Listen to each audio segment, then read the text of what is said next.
Good evening. I would like to call the planning board meeting of Tuesday, June 28th, 2022 to order at 7:04 p.m. Thank you very much for joining us this evening. We have one member attending remotely, Mr. John Gatsky. Thank God. You know what to do without you, gentlemen. Please join us for the Pledge of Allegiance. I pledge allegiance to the flag of the United States of America and to the republic for which it stands, one nation, under God, indivisible, with liberty and justice for all.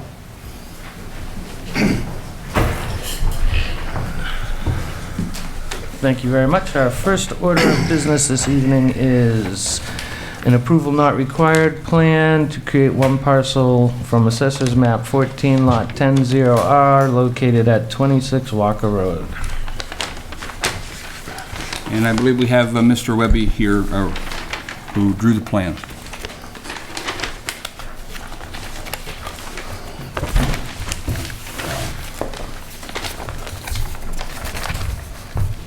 Good evening. Joe Webby, Webby Engineering, and with me is John Fernandez. John owns approximately 29 acres to the south of Walker Road that he would like to cut off a lot, a 60,000 square foot lot from his cranberry bog property. Currently, Walker Road is a private road that is being maintained as by the Department of Public Works. We have a letter to that effect. And I think that I had discussions with Tom today, and I guess we may have to prove whether or not that's suitable width and grade. But it is paved, it is driven every day by all these people that live down there. So we're hoping that the board will endorse a plan to be able to cut out that 1.5 acre lot. Oh, right. I don't see any building setback lines. Did you file a abbreviated notice of intent? We have not, no. Not yet. I don't see potential septic system or potential structure on the property either. Walker Road is a private road. It varies in width from 8 feet to 10 feet, roughly. I think it's close to 10 to 12. I don't think it's quite 16. Well, I'm pretty familiar with the road. At its widest, it might be 12 feet. The majority of the road runs somewhere around 9 feet, give or take a couple inches. It's certainly not wide enough for 2 cars to pass side by side. But I will open it to the board for any questions or concerns.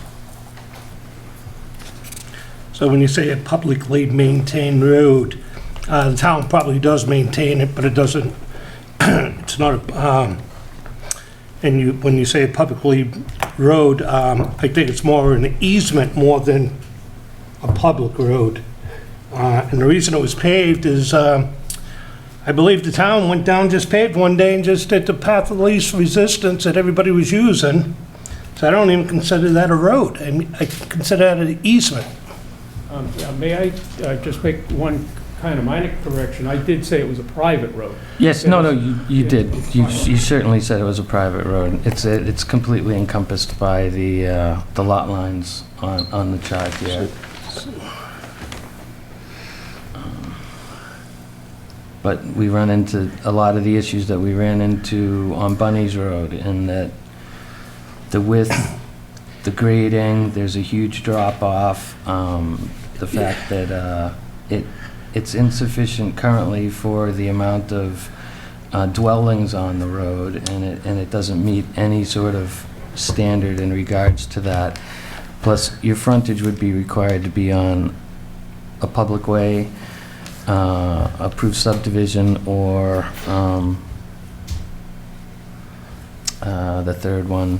I don't have my If I paper may. in front. Please, Mr. Black. A way in existence when subdivision control became effective, having, in the opinion of the planning board, sufficient width suitable grades, and adequate construction to provide for the needs of vehicular traffic in relationship to the proposed use of the land abutting thereon, or served thereby, and for the installation of municipal services to serve such land and buildings erected or to be erected thereon, which is what the statute says.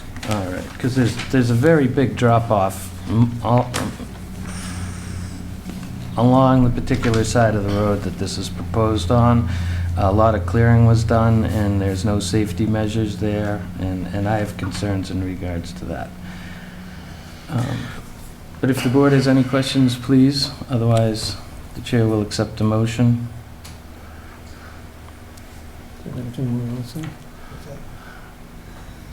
I just have a question on the last comment about the drop-off you were mentioning in a lot.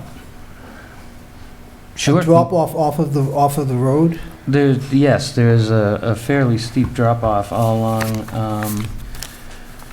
I'm having difficulty seeing the southwest side of the road, and there's no protections there. There used to be trees, but those are gone. So, my point being that it's insufficient currently for the amount of traffic there, in my opinion, and there's a lot of safety issues. Two cars cannot pass each other on the existing roadway, even the smaller cars. It's just not wide enough.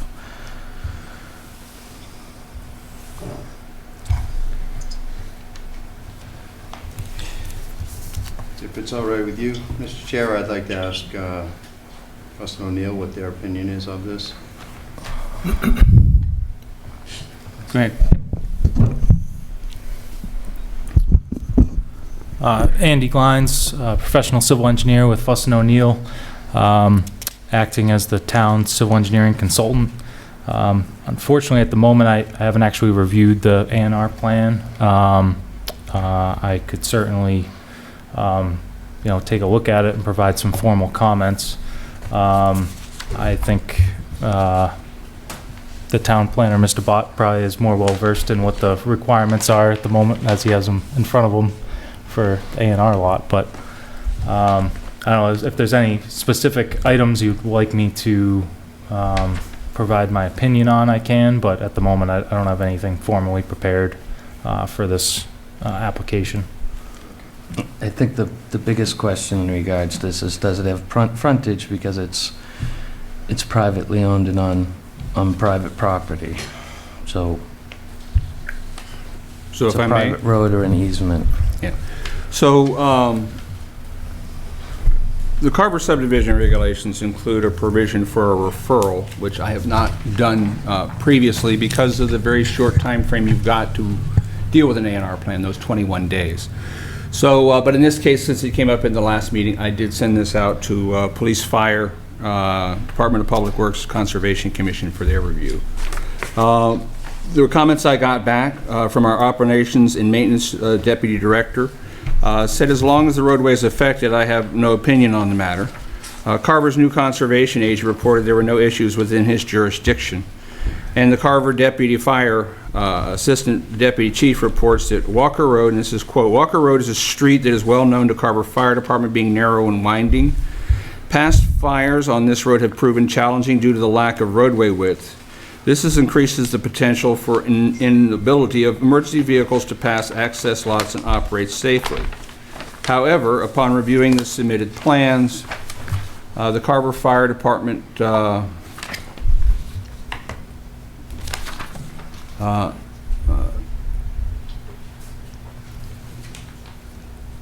pardon me, upon reviewing the plans and observing an existing bog road on the proposed Lot 1, there is, in the opinion of the Deputy Fire Chief, suitable access for a single house lot. And any further development would have to undergo further site plan review. So from those referrals we've heard from DPW that says as long as the road's not being affected, they don't have an issue. And the fire department has said, while it is narrow and is a concern, he believes that there is suitable access for a single house lot. And that gets back to the planning board's options for making an endorsement of an A&R plan. And the planning board can, in their determination, note that they do not believe that there's sufficient width for more than a house. The potential motion that I had put together was to move to endorse the plan. The planning board's endorsement is not a determination as to the conformance with zoning regulations. Further, in its current state, it is the opinion of the planning board that sufficient width, suitable grades, and adequate construction of Walker Road do not provide for the needs of vehicle access for additional development beyond the one lot being created. So that is the information we got from the folks who we sent a referral out to within the organization. Thank you very much.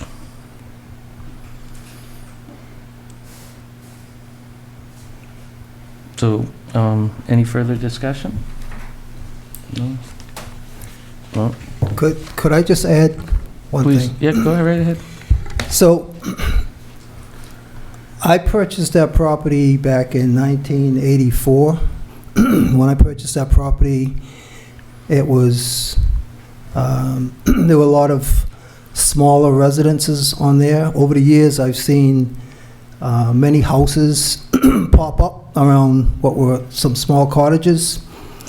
That section of the road where the lot, we'd like to do the lot, what I'm looking to do is trying to keep the family, cranberry bogs in the family. That lot is for my son, to bring my son into Carver, allow him to build a house. The lot that's proposed is on the far side. It's the closest proximity to Center Street. So any traffic coming off of that lot would actually not be interfering with any of the other sections of the road. That traffic is all going the other way. That road does get wider as you head out towards Center Street. Just wanted to give you a sense for a little bit of history, what my plans are with it. And like I say, it's a single lot, and the hope was that I could get my son in there to be on the property and hopefully create some succession with the cranberry property over there. Right, that's right on the blind corner there, though, by the utility easement, correct? That's correct. There's no sight line in that corner, and my issue with it is that it doesn't contain frontage on a road that is suitable for increase in traffic in any way, shape, or form. But the board's willing to accept the motion. I'll make that motion based on the fact that I am moved that he wants his family here. I get that. And this is a family business, and I would make that motion And I'll second that. Now, what's the motion? to endorse this. Motion made by Mr. Robinson, seconded by Ms. Sordillo. Any further discussion? John, yes. I can't see Mr. Gatsky currently. John, you with us? I have no questions right now. John has no question. So he's having a browser issue, so Sure. he's watching the meeting, he's on the Okay. phone. All right. We got everything but a string and a couple cans working over here to help people communicate with things. Mr. Dion. What, to endorse the plan, right? Yep. But then a letter of intent has to go, correct, or no? What? There's been no intent, aside from what we've heard as testimony, that there's nothing on here to say where any of the building lines are or All right, anything else. So all right. Mr. Dion says yay. Mr. Shea says nay. Mr. Robinson says yea. Ellen Sedillo says yea. Mr. John Gatsky. Gasky says nay. All right. So that is 3-2-0. That is an endorsement of the plan. Yes. Great. Ready, and thank you much. Thank you very much, gentlemen. Thank you.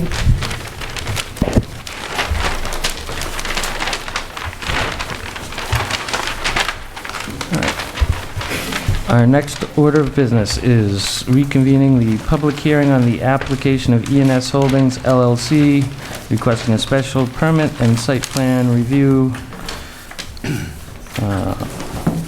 located off Spring Street, lot number 1, Ricketts Pond Business Park in Carver, Mass.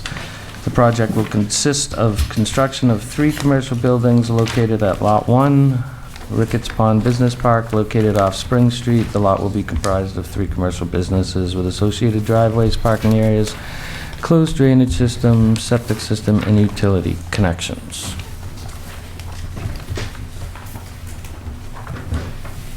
Thank you, Mr. Chairman. Al Loomis from Mackenzie Engineering, here on behalf of American Electrical Construction Inc. Don Egan is with me at the table here. We're in receipt of a letter provided by Mr. Glines based on our last submission. And I think some of the major items in the previous review were the slope and the retaining wall at the rear of the site at the cistern. And we viewed that out at the site walk, the location of that. So we made some changes to the plans. I have some plans that I actually revised today per the review letter provided by Mr. Glines today. I don't know, should I set up an easel for the board to review, or you want me to hold it up, or? You can just explain the, Okay. because I think we all got copies of it. Okay. Oh, So- or when did you send it in? Sorry. I haven't sent this in yet. Okay. This was, some of them, well, most of the revisions you see on here were performed for the most recent review, or the previous review, and they reflect the changes we made as a result. There are some additional changes I made today as a result of the letter, the review letter we received today from Mr. Glines. But if I may, in this location, we were able to move this wall out to provide adequate width here for vehicle turning while maintaining 40 feet plus in these 2 locations. What that does is it allows maneuverability for the loading zone, and it allows maneuverability for the dumpsters here. At the same time, it moves the wall out from this slope. We saw that slope in the field, the existing gravel pit limit, which is at like a 2-to-1, 3-to-1 slope currently. So by moving that out, we're effectively able to lower the height of the wall and change the grading in that area. We also, one of the things I also learned is that the cistern only needs to be 25,000 gallons, not 30,000, as I previously noted on the plans. So we were able to shift the cistern somewhat in this direction to the northwest. We were able to shorten it somewhat, and we were able to move this wall out, and all of that goes towards the goal of trying to decrease the height of the wall and decrease the urgency of this slope here. So we were able to decrease the amount of 2-to-1 slope right up against the top of the wall. Mr. Glines expressed concern about bringing a 2-to-1 slope right to the top of the wall so the water would spill over the top of the wall. So I had spoken to representatives from Stone Strong and their structural engineer. They're out in Omaha, Nebraska.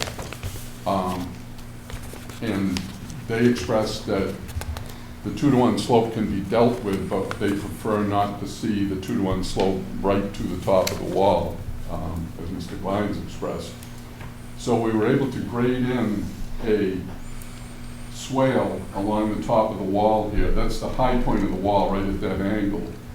And we were able to lower that somewhat, as I said previously, but we also show a riprap swale along the top of the wall. So that'll capture the limited amount of runoff that comes off that slope all along here and direct it along the wall rather than allowing it to spill over. So it decreases any chance of eroding it or being a problem that way. So that's one of the big changes I would suggest to the plan.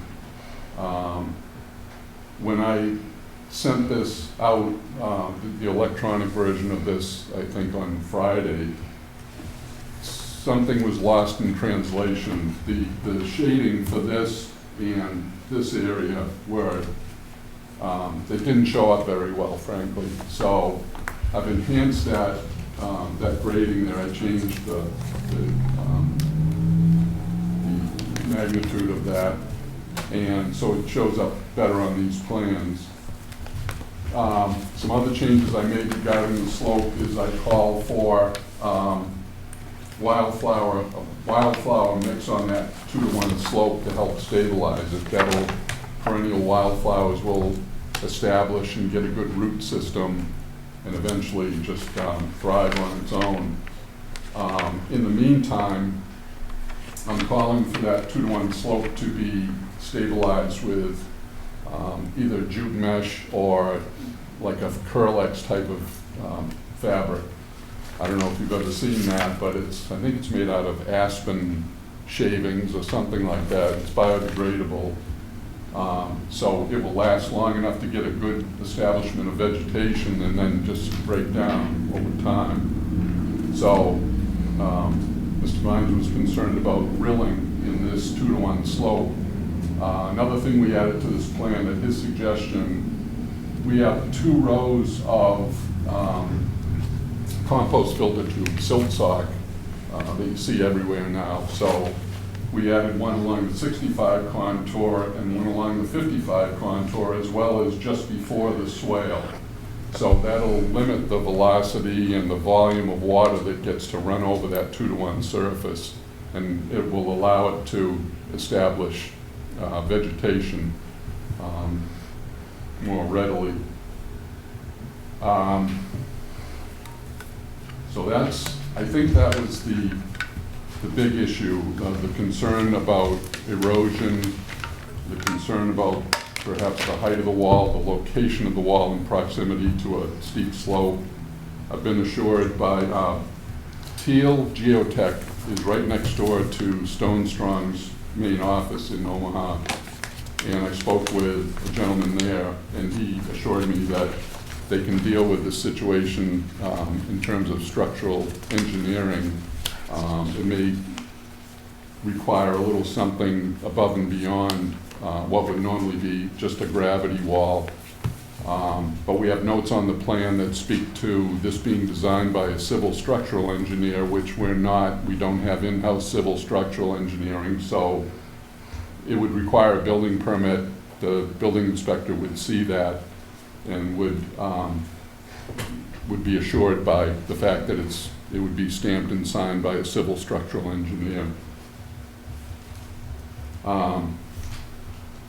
Some of the other, one of the other things was in the letter from Mr. Grimes was. If I could just interject for just a second about that wall. In fact, one of the conditions that Andy recommended, that's in the draft decision that is, came off the press half an hour or so, maybe before the meeting, was that potential condition number 4, where a building permit is required for retaining wall in excess of 4 feet, that a slope stabilization analysis be conducted and certified by a professional geotechnical engineer prior to issuing a building permit for any structures.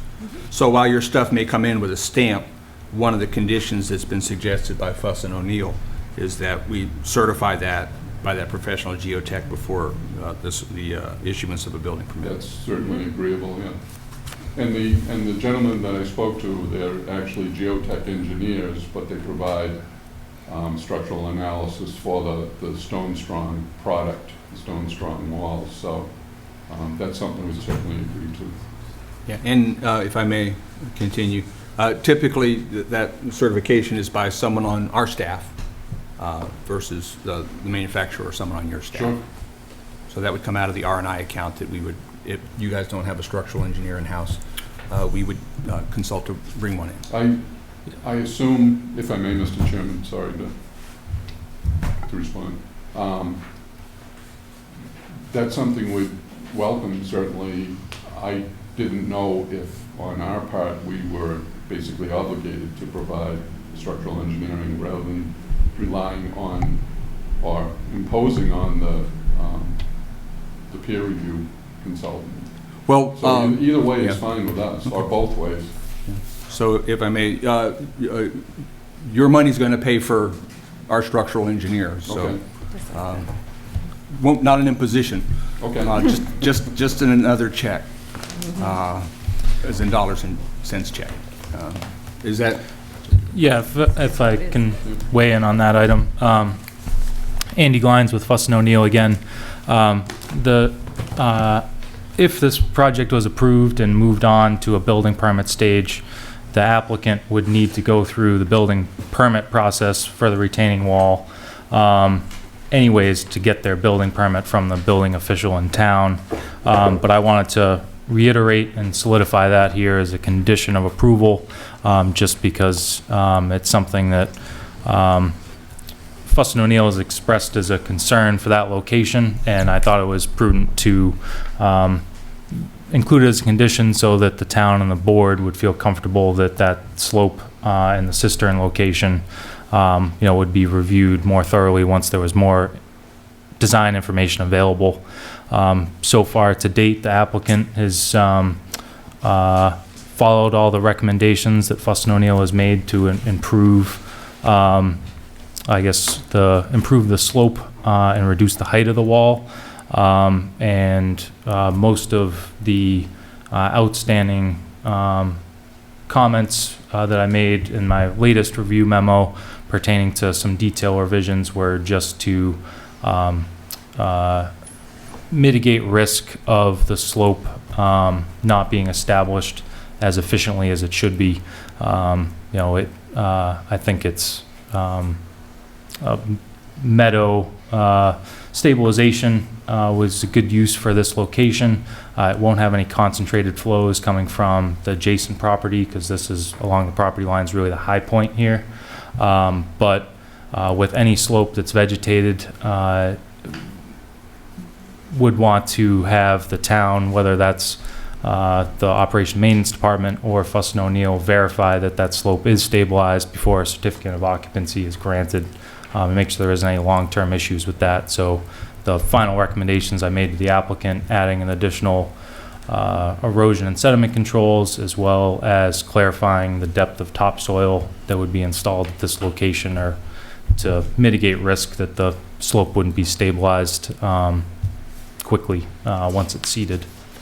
So, and then as far as the peer review at the building permit stage, I'd defer to the building official, Paul, on whether or not he'd want third-party review beyond what the applicant would provide.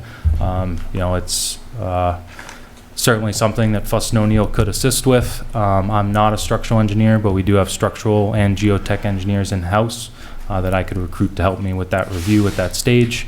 I defer to Paul when he gets to that building permit review stage, whether or not he'd want additional assistance from Fuss and O'Neill to conduct that review.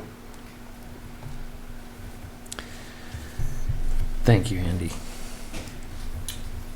Some of the other, there were some minor items in the review letter that we've addressed. Again, nobody's seen this. I made these changes today, so I'll get this in the hands of the planning board as soon as possible. But the mounting height of the wall pack units around the building, I had 14 feet on here originally. I've changed that. I've been educated by Don that 11 feet is the mounting height for a typical wall pack unit, so that's reflected here.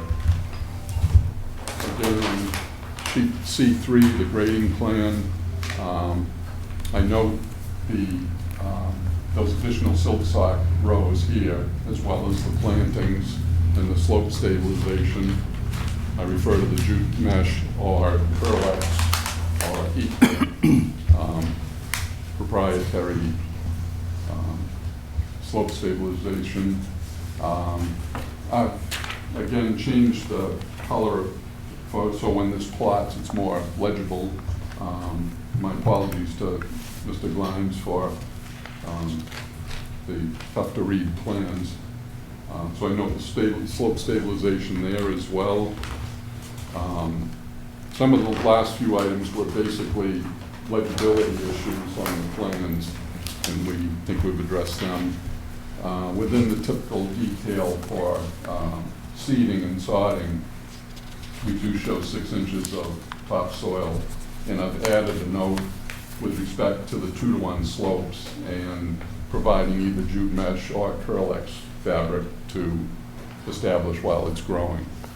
And we concur with the desire to make sure that that's well-established vegetation. I suspect that the cistern and light construction would take place early on, so it would have a long time to establish prior to the building being completed. So that's not going to hold us up, I don't think, to be able to establish that. And I'll open it up to questions. Sure. No, we did some discussion on screening from Spring Street, street trees, and hiding the parking areas from the main road. So we've addressed that.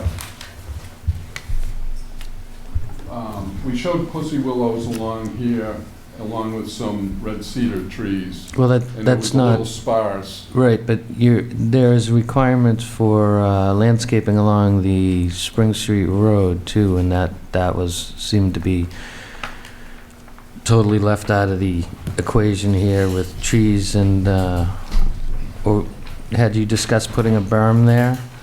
There is a berm constructed there now. I guess I misunderstood the screening. Okay. Because I provide substantial screening along here. Mm-hmm.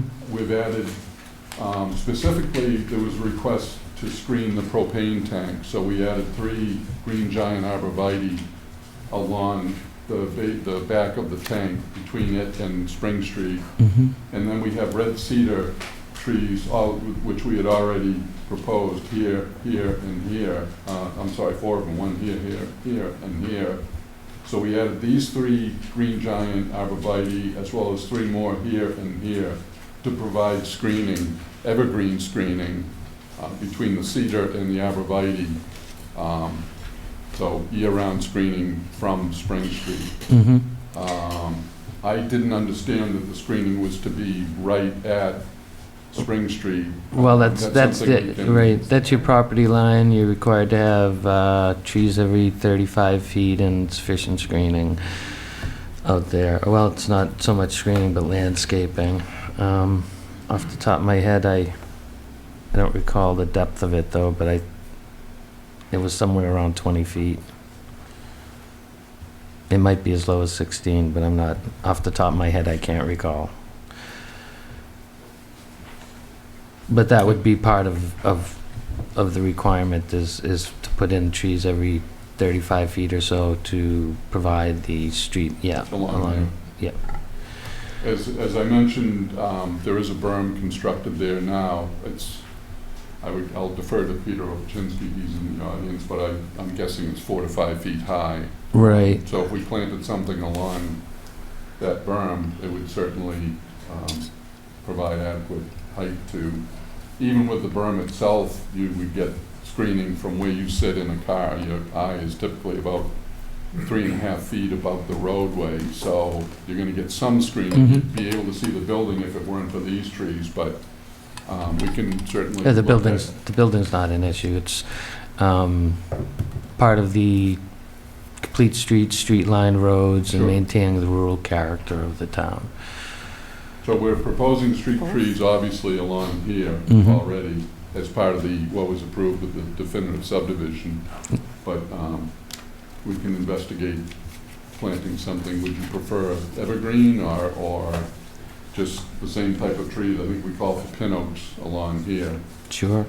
But That's what they're saying is part of the regulation. the part of it is to appear the landscaping and then, of course, tree-lined streets, of course, because it maintains the rural character of the town and everything.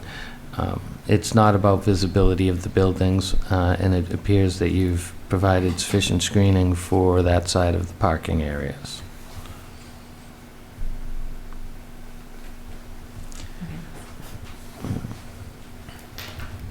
Any questions from the board? To you, Mr. Chair. I do have a question. So you're changing from a 30,000 gallon cistern to a 25,000 gallon cistern. Does that change the size of it? Yes. Its actual size? It will shorten it, Okay. obviously. It'll be the same diameter, but I took advantage of that to shorten it in the correct direction that gets us further away from the wall. So yeah, it would be the same tank, basically, just shortened. And Andy, in your opinion, that's a benefit to have? Okay, Correct. thank you.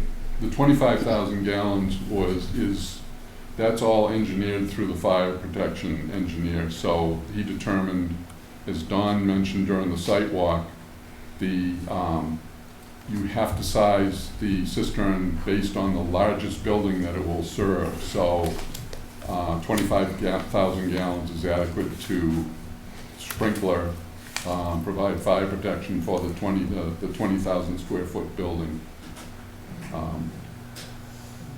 So I reduced the size. I didn't reduce it, I corrected it, I should say, Okay. on the plans.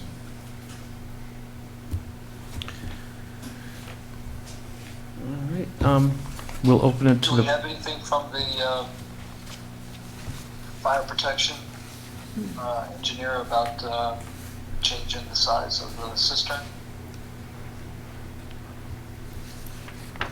Mr. Gatsky asks, is it in line with, did you have it rechecked through the engineers because you're reducing the size of the system to be adequate? The fire protection engineer actually, I mistakenly put 30,000 gallons on the plan Please, just originally. speak into the mic so Sorry. make sure he can hear. I mistakenly put 30,000 gallon, a 30,000 gallon cistern on the plans originally, but he has done calculations. There's a fairly complicated calculation in that where the reason it's tucked away in that corner is to be able to achieve elevation that reduces the requirement for pumping. So that height of the tank is taken into consideration, the size of the tank, and all of it has to be sized again to be able to provide fire protection for the biggest building on the site. The assumption, I'm guessing here, I'm not a fire protection engineer, but the assumption is that, especially with today's construction, if the biggest building catches on fire, it's very unlikely, especially with the separation of the buildings, that another building is going to catch on fire at the same time. So it's based on that largest building, and which would certainly handle the two smaller buildings on site. So, but we can provide the engineering from the fire protection engineer. Dawn Egan, American Electrical. When we do the building permit, we will have all these stamped plans. It would obviously come in with it from fire protection, mechanical, electrical, plumbing. So, and I just went ahead knowing that this would be part of the planning board, and he did 25,000 gallons, so. It'd be all submitted with the building permit with all the engineer's stamps.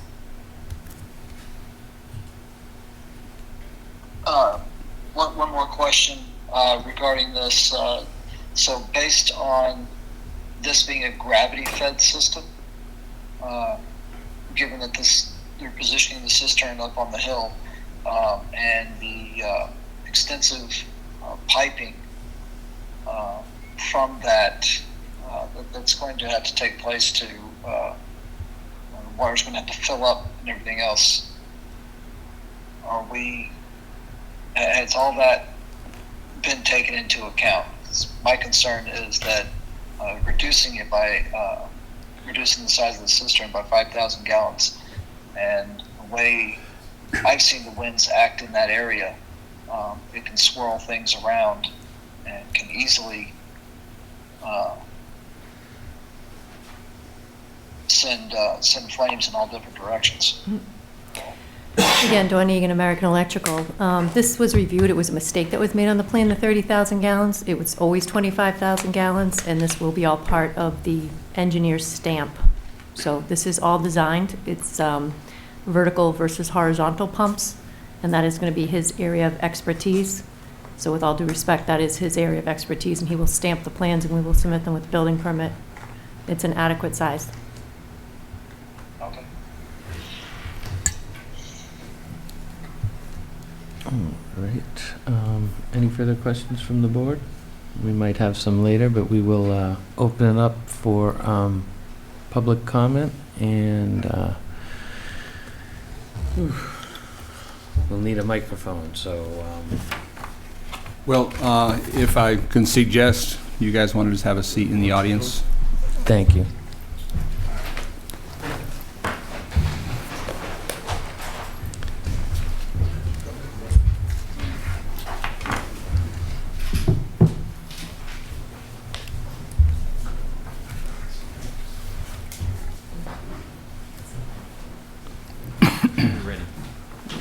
Please pull that a little bit closer to you, Mr. Farini.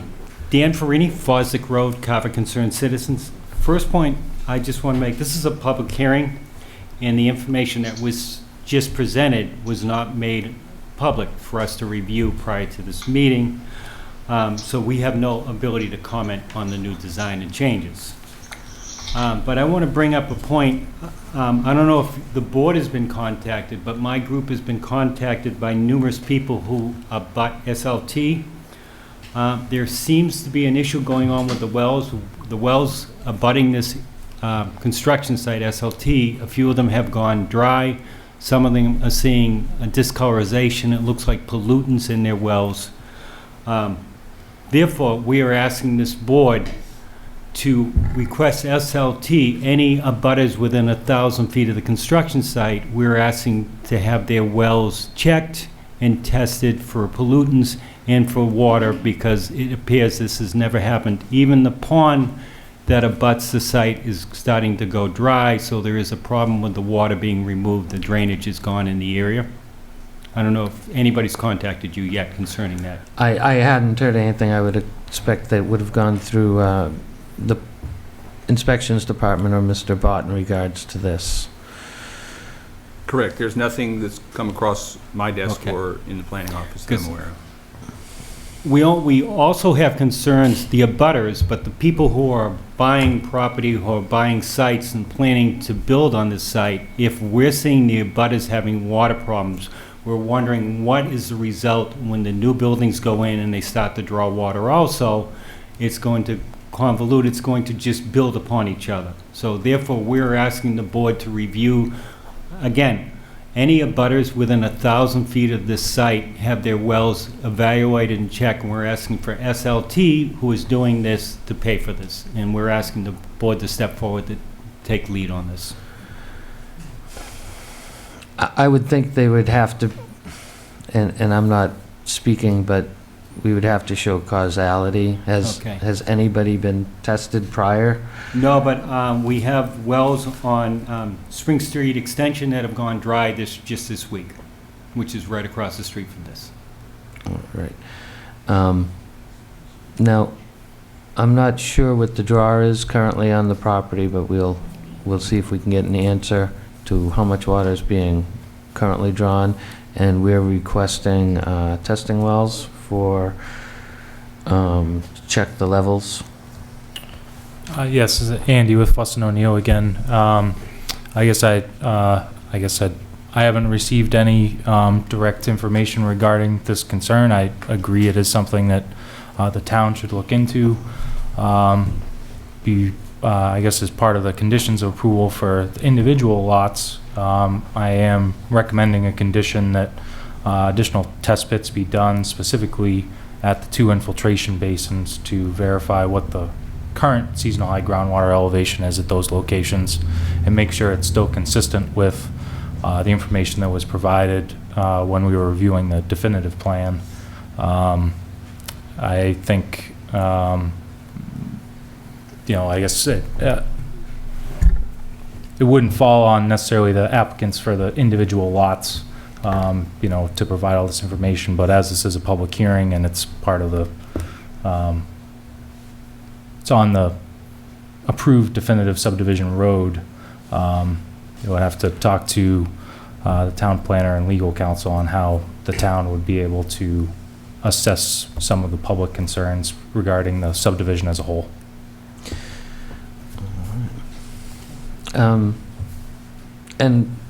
we must have seasonal information in regards to the vernal pools in the area, in that particular vernal pool. I wouldn't know. Okay. It's not just the vernal pool, it's the pond that is behind the vernal pool is also drying up. And we've Right, never we seen should this. have seasonal, probably over some period of time in regards to the state and DEP in regards to the average height and the high-low marks in that area, and that's something that we can look into. All right, just, thank you. Thank you. Please step right up.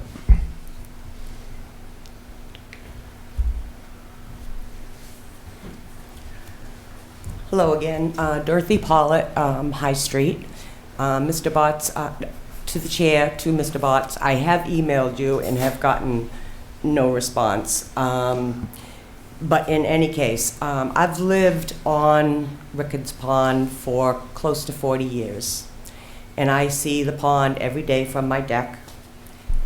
Never in the 40 years, even in August, the longest, droughtiest summers, has it been this low. The total southwestern portion, land is coming through, or the water is so low that you can see the bottom. The vernal pool is virtually dry. It's been a tremendous change in the ecosystem around the pool and the pond. And what I feel we need to do is slow everything down, have a hydrologist come in there, evaluate what's going on, and then proceed from there. Conservation Commission last week or 2 weeks ago gave Lot 3 the ability to go within 65 feet of the pond to drop a well of the wetlands. So within that 65-foot border, they're going to be dropping a well. Where are they going to get the water to fill this cistern? Is that what it's called?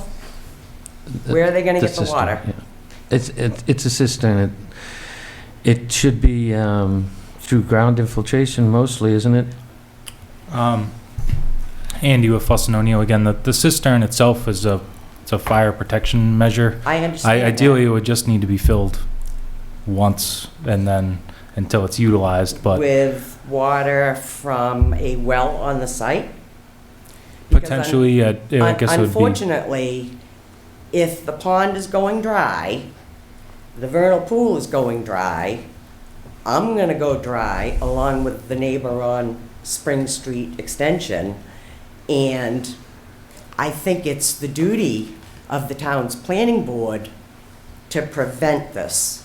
And I'm not asking SLT and all of their buyers to rebuild the forest. All I'm asking for is a hydrologist to come in there, evaluate, see if there's anything we can do to save what's left, and then proceed with what they have to do.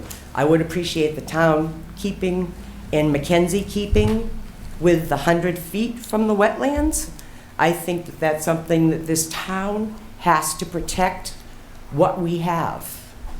And Mackenzie does all these plans totally disregarding the wetland 100 feet border. And another point of contention is, I think they need to hire a landscape architect to do the frontage of this business park. Because having a mound 20 or 50 feet long with grass on it is not landscaping. I mean, I did a little landscaping in my younger years, And that's not what a landscape architect does. And he doesn't just plant pussy willows and pollinators. Everything works together, everything's done in groupings, and everything looks beautiful when you're done. Thank you very much for listening. No, thank you very much. Please, Mr. Abchinsky. I have a question for Um, you. Please, How one deep moment. is Ricketts Pond? Does anybody know? I've never measured it, but the kids have always kayaked on it, and they've always skated on it, and there's never been an island in Rickard's Pond, except for starting last year. I noticed in the southwest bottom, an island, a small one, like 3 foot, emerged with land. This year, that whole southwestern corner is dry, and I'm sorry I didn't go through the chair first. No. Sorry. No, but she asked a direct question, so please. I am kind of curious how deep it is and, you know, what's going on there. No, it's certainly, right, it should, what is happening on the site should be limited to the site and shouldn't be affecting the vernal pools or the pond in any way, shape, or form, and that's part of what we're supposed to be doing, is to prevent that and set up safeguards, long-term safeguards, to make sure that it's not unduly affecting them. Okay. Thank you. Thank you. All right, Mr. My turn. Obuchinsky. Peter Opachinsky, developer of Ricketts Pond Business Park. I'd just like to point out a few things that if anybody watched the news this morning, this whole area of Massachusetts is under a drought warning. I think even one of the buyers of Lot 1 lives in Red Brook. Drought warning was issued to all the residents down there to probably curtail water use. And I'd also like to point out that much closer to a lot of the residents on High Street is a brand-new housing development, and I believe there's probably 16 new wells that have gone in on that property. So to say that we are the problem, I don't think is fair, and certainly if there's going to be any type of study, you'd have to bring in other developments that have been done in the area, namely that subdivision across the street. We've installed one well on the property to service a restroom that we have for our office trailer on site, and that level in that well has not changed since we put it in. It's down 30 or 40 feet, and we've never had an issue with water supply there. So I think it's just a function of the drought that the area, I mean, I live on a pond myself, and it's extremely low right now, and I think a lot of the ponds are in the same boat right now. And then as far as landscaping along Spring Street, we took it upon ourselves to construct a berm there. It's not finished though. It's going to have trees planted on it. We're going to run irrigation to it off our well that we have on site. There's going to be rocks that are strategically placed throughout the berm. Bark mulch will be added, but we thought it would be a good idea, and as a show of good faith to some of the neighbors when they were complaining about screening and whatnot, we took it upon ourselves to build that berm along Spring Street. And the developer of the Form A lot, who actually poured his foundation today, he'll be doing the same on that lot, and he already has agreed to a pretty extensive landscaping plan for that lot. And I believe under our approved subdivision plan, I think we owe about 50 street trees that will line the new roadway, The Ricketts Pond roadway. the Ricketts Pond roadway. Right. But we've also, even though it wasn't the buyer's responsibility to build that berm along Spring Street, we did that, and we will be doing the plantings there in addition to any plantings that he already had on the plan today. That's all I have. Thank you. Please.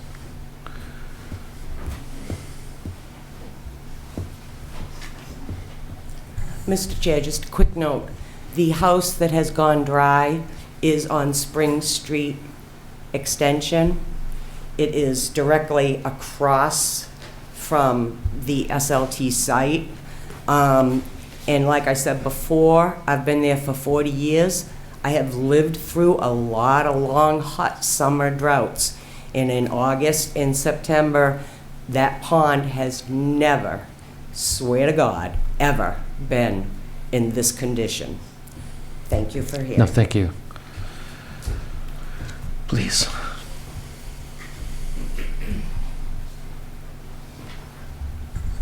Hi, Joe Hi. Beedling, 277 Meadow Street. I live next door to a dig site. It's owned by Betty Mackey, Alex Johnson, Sons Cranberry. In 2011, we received a permit, copy of a permit, that they were going to be digging a reservoir. They're still digging. We can't open our windows during the day, during work hours, because of the sand and the dirt. I have documented up to 53 tractor trailers in one day. Up until a couple weeks ago, they weren't keeping the street right at the access road free of dirt, rocks, gravel, you name it. The vibration when these trucks go by, we can feel it when we're in my house. You can feel it under your feet. I've started noticing that the water in the toilet, we're getting yellow. We have a whole house water filtration system. We have the filter changed faithfully once a year. I'm a little concerned that it's going to be getting worse with all the digging that's going on, all the earth removal. We're tired of this. At what point does somebody say enough is enough and takes that permit and shuts this down? At what point? I mean, this has gone on since 2011. We're fed up with it. Thank you. Thank you. I'm going to allow Ms. Sheehan.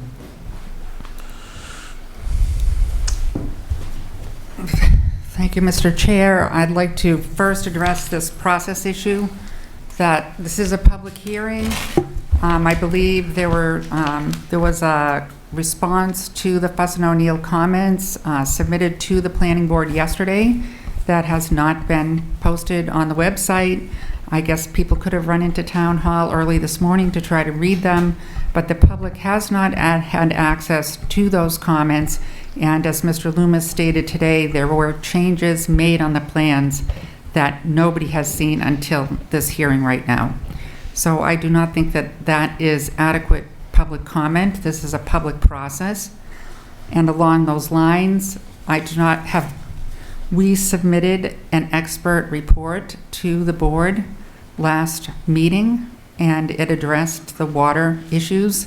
One of the conclusions of that report from a hydrologist is that this earth removal on the site that preceded these plans threatened public and private water supplies. And apparently that prediction is coming true. There is no response in any of the materials that we have seen to date to that report that we submitted over 2 weeks ago. This is not a one-sided process or two-sided process between the town and the developer. This is a public hearing, and when the public submits comments, we believe that those comments should be addressed in peer review comments from Fuss and O'Neill, and would like to see that before this project is approved. And on the issue of water supply, I too have received statements and gotten calls from people. Most notably today I spoke with the abutter at 168 High Street, who has lived there for a very long time and never had problems with their well. I also heard from someone at 171 High Street about a membrane, and both of these homes have sand in their wells. I saw Mr. Fennessy yesterday, the town administrator, and I addressed them directly with him. I have received no response, And I think that the board should postpone any decision on this until the abutters have a chance to address this with the Board of Health, and to have the Board of Health come out and look at their wells and determine whether in fact the expert report that we obtained back in February predicting that this would happen because of the drastic changes in the topography and stormwater runoff is in fact happening. And you mentioned causality. Well, the board does have to ensure that there is an adequate water supply under section 3130 of your regulations. We brought this up last week. We asked what is the source of the water for all of the projects in this subdivision. We don't believe this project should be segmented and approved lot by lot by lot. It's a comprehensive subdivision that was approved, and the entire project should be on the table, and everybody should know how many buildings and what is the cumulative water usage of this project. Secondly, I would like to address something that was brought up last week. I submitted a letter to the board dated June 27th, addressing some of the comments at the meeting 2 weeks ago. I indicated that SLT had apparently started work before a subdivision plan and before an earth removal permit. I've documented that based on the town's own records. As I mentioned in my letter, SLT started earth removal apparently without permits and before owning the site. And this goes to the elephant in the room. We can talk all day about pussy willows and red cedar plans. But, for example, if this board was presented with a project that, for example, was a residential lot that was being used for a casino for a number of years, and abutters and residents had called the building inspector, the Board of Health, had an appeal pending before the Zoning Board of Appeals, had contacted the Board of Selectmen, the town manager, and the Conservation Commission about that ongoing, allegedly unlawful or prohibited use on that lot. And then the casino operator came in and said, let me stick a house over here. This is a residential lot. Let me stick a house here.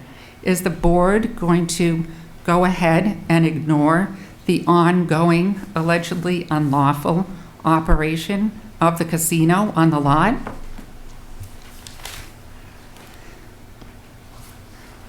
Again, in June of 2018, SLT obtained an earth removal permit. It was before they owned the property.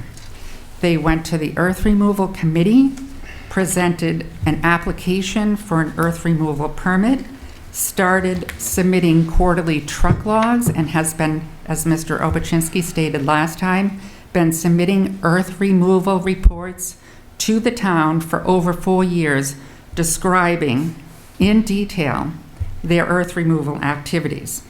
They're halfway through this earth removal operation because there are 2 adjacent lots that are going to be mined, and this subdivision is going to be used to transport that earth through this lot. So that operation began in June of 2018.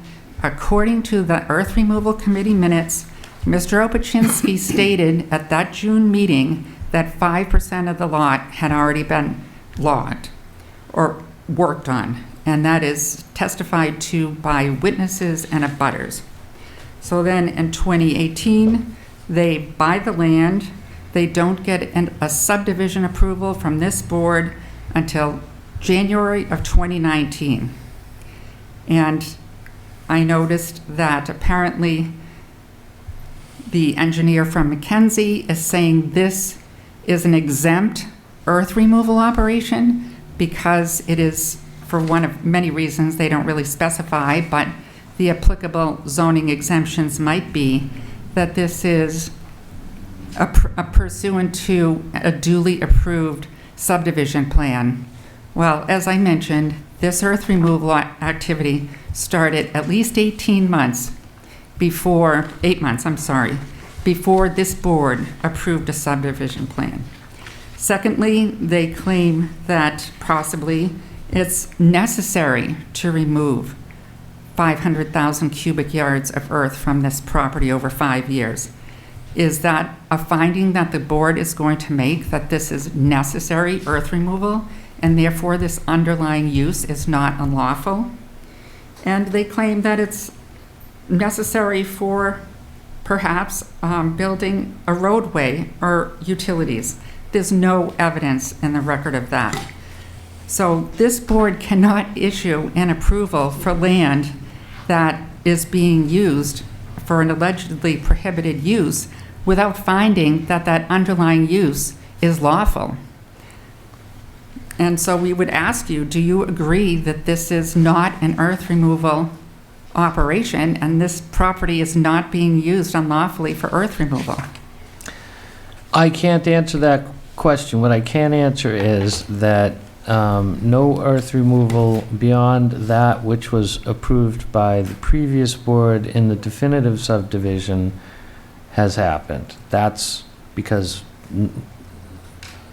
we haven't been here long enough, 18 months, and this all happened. This definitive plans were all put through and voted on by previous members of the planning board, and they have, up to this point, Mr. Glines, I believe you can answer, have kept it within a foot of what was approved in the definitive subdivision plans. But the point is that the Spring Street Innovative District prohibits earth removal. So is it earth removal or is it not earth removal? Well, once the definitive subdivision plan was put through, then it became part of a subdivision plan, not earth removal. Now, the earth removal activities that take on there, under the earth removal committee, we don't have any say over. So it stopped being earth removal in January of 2019 when the subdivision plan was approved, and it's no longer earth removal even though they're still submitting earth removal permits, plans and reports to the earth removal committee?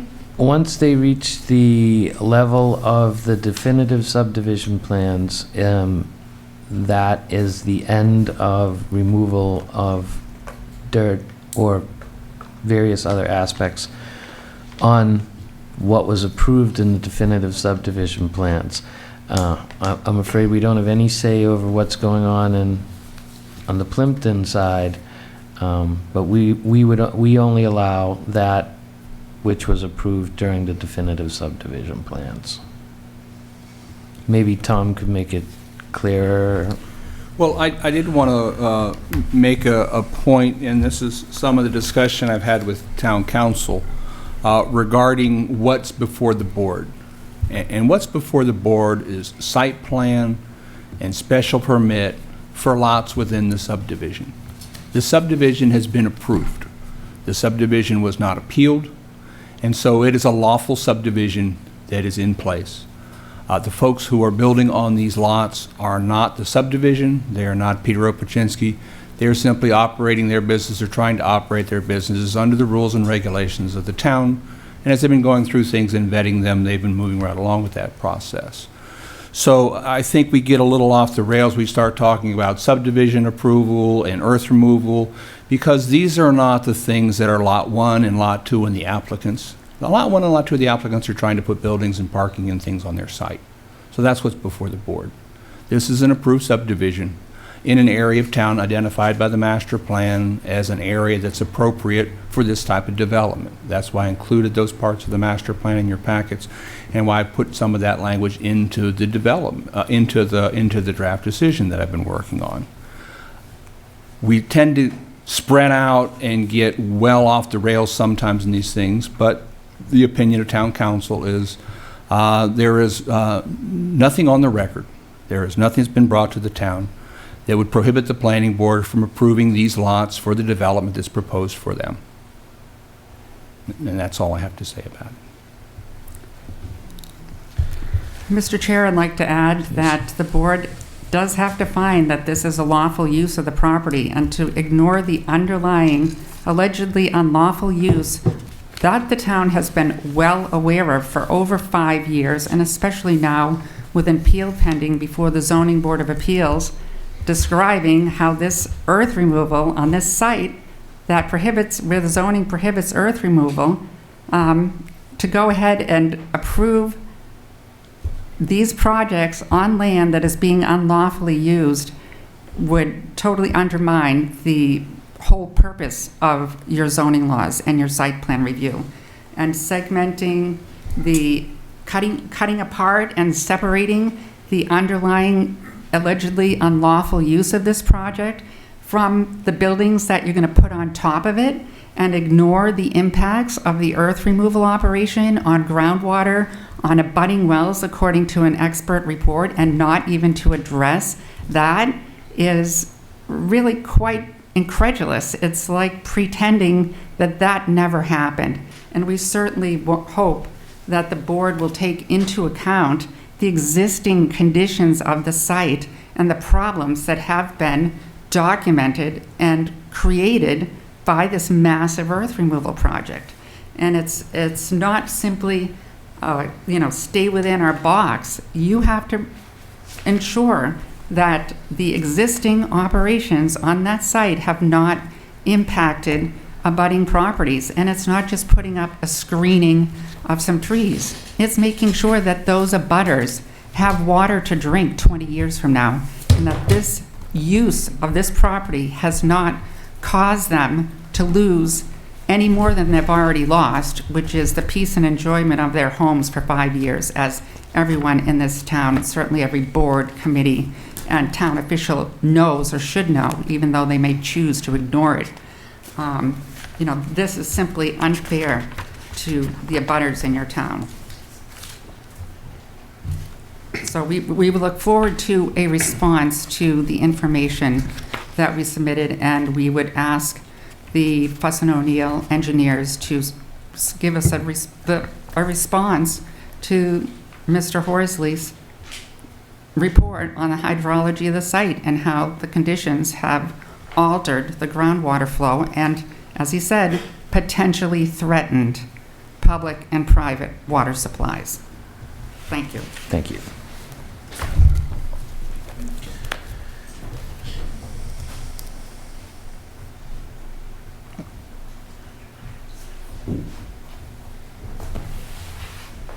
Mr. Gladys, those were forwarded to you, correct? Not as of today. I haven't received a report from Horsley Witten as of today. All right, because we did request, the board did request that the information submitted a month ago, roughly. I submitted this to Mr. Bott before the last meeting. I'd be happy to resubmit it. No, Mr. Bott shared it with the board. And, okay. And we did, and I did request that Mr. Glines review the information and see where we stand from an engineering standpoint. I know he's added in the water testing areas, which we expect will be tested on a regular basis, based on the information that we had when the definitive subdivision plan was approved, when the land itself was wholly intact.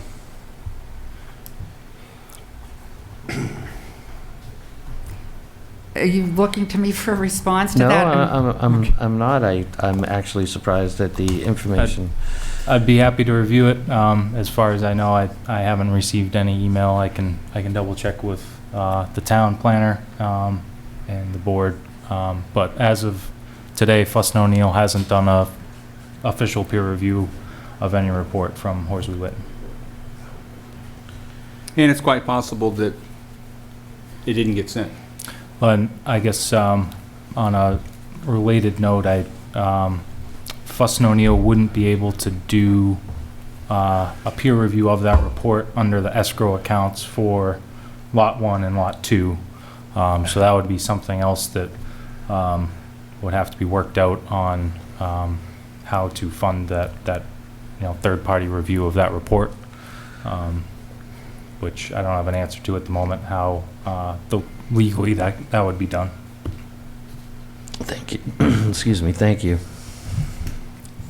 And I just would like to reiterate that the residents be given the opportunity to present their information about the problems with their wells to the Board of Health and to Mr. Glines so that it can all be reviewed comprehensively to determine whether in fact the current use of this property for earth mining is impacting the groundwater and their wells.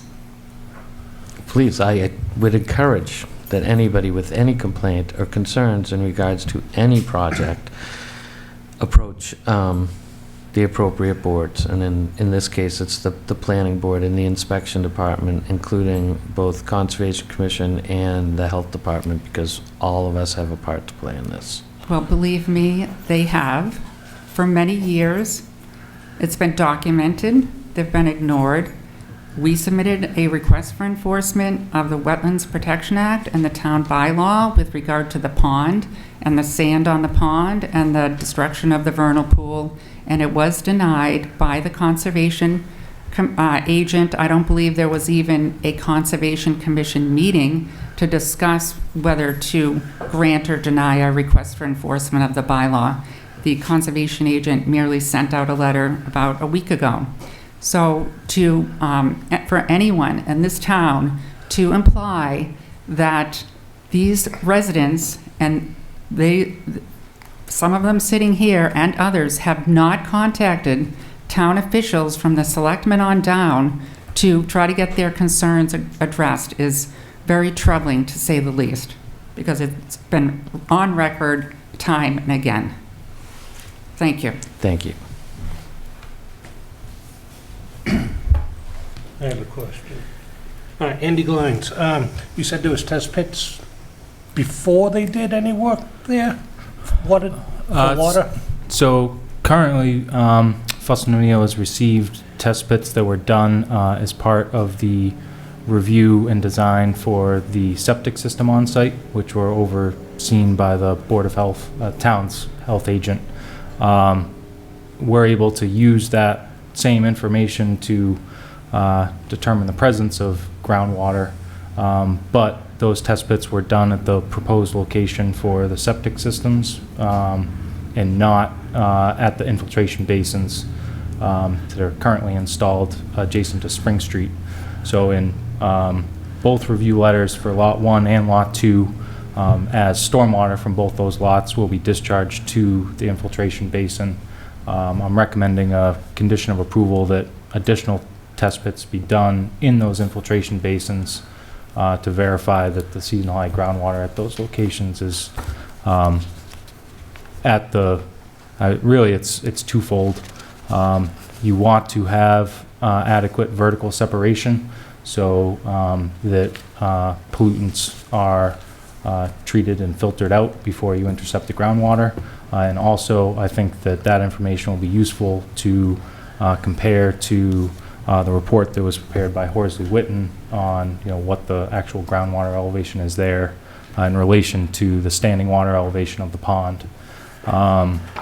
There's a lot of design variables that go into hydrology and hydraulics, and the more data, the better to be able to assess the situation. All right. So what I'm trying to figure out is where the water table was before they started the dig versus where it sits now, where they're considering that they're saying that their wells are going dry, removing all that soil and everything. Would that cause any of the wells to go dry from that? And and it's not about putting a subdivision in, it's just, can that have an impact? Removing all that dirt, making the wells go dry. So without doing a thorough review of the report and data yet, there's, I guess my assumption at the moment is that water would actually be getting to the pond.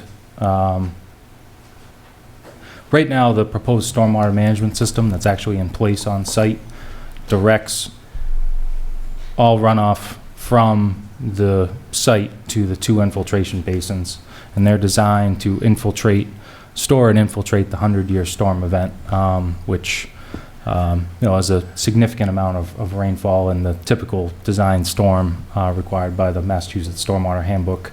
And as the SLT mentioned, currently there is minimal draw on the groundwater from the site currently. So I guess at the moment it's not clear that clearing and excavation on the site would cause less water to be recharged into the groundwater table or into the pond.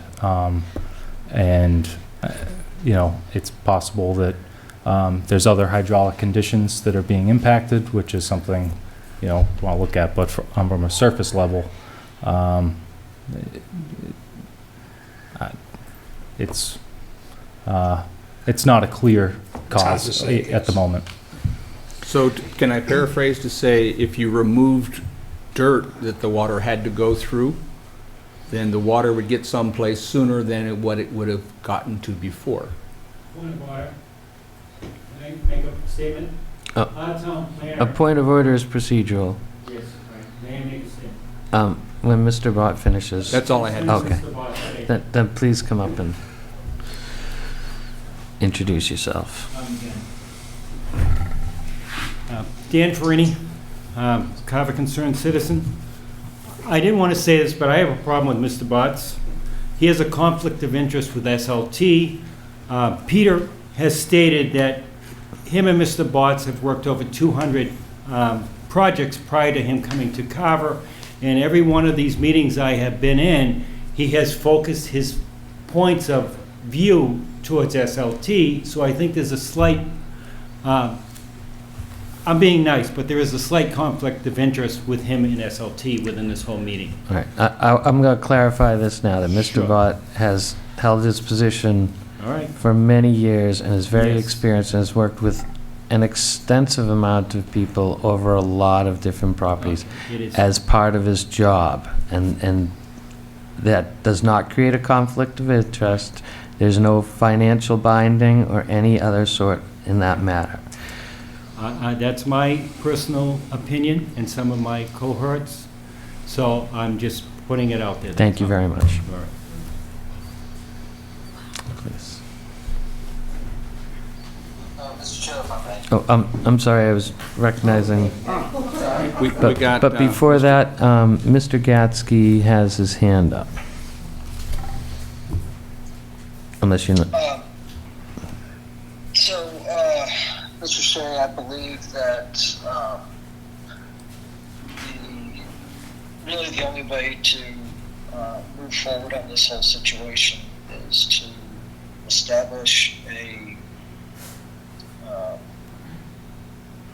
kind of an investigative hearing on this, like a different, open up another separate public hearing in order to allow time for the necessary hydraulic tests and to check on water depth and everything else like that. Because what we're dealing with and everything else like that today, we're not going to get it solved today. But by establishing a different inquiry into this whole thing, we can at least start to move forward and address the grievances that the abutters have. It would give us a chance to get a better feel and a more accurate picture of what's happening there with definitive evidence as opposed to any type of anecdotal evidence. Right now, without any engineering efforts to investigate. We have not. All we're doing is going off of word of mouth, and this is something that definitely needs to have a forensic evaluation done on the whole situation. And with bringing in a hydrologist, maybe with some other work with Fuss and O'Neill, we can get to we can understand where a little bit better where the origination of the problem is. That's what I have. Thank you. Through you, Mr. Chair, to the town engineer.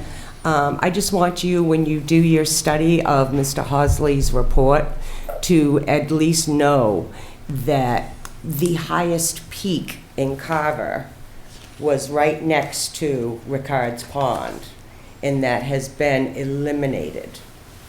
And the water flow, as you are well aware, of a pond and a vernal pool depend on the rainfall coming down that hill, going into the swampy area, and then feeding the pond. 40 years I've been there, and I'm not just making this up. I've never seen it like this, even in August and September after long summer droughts, and I've lived through many. I'm not trying to cause trouble. We just have to make sure there's nothing that we can do to stop this pond from drying out. Thank you.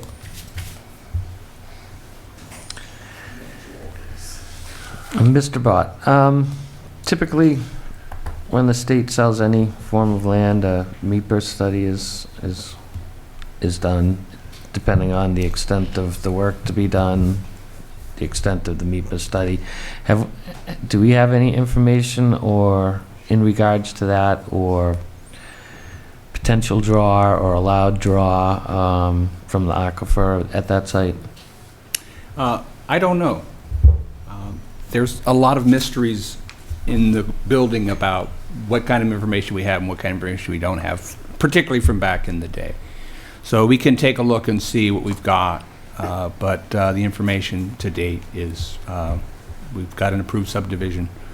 We've got people who are applying to build things on the lot, and that is the issue before the board. We'll go back and take a look and find out whatever sort of things we are, but once again, I don't, the focus is on these applicants and making sure there's adequate utilities for the site. So I certainly think that proving there's adequate infrastructure for the site is certainly within the realm of these lots.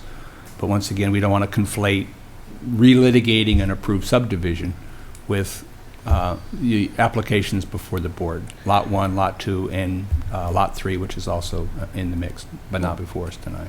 Well, I would think that the draw of water would be a concern, depending on how much, how fast. I mean, at some point they have $25,000 gallon cistern to fill, plus general operations.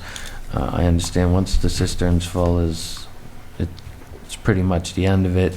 I know they've been using very limited water at this point. They only have that one small well they've been using, but the overall potential draw is something that we should look into for the site, but that should have been done through, I would think, a MEPA study.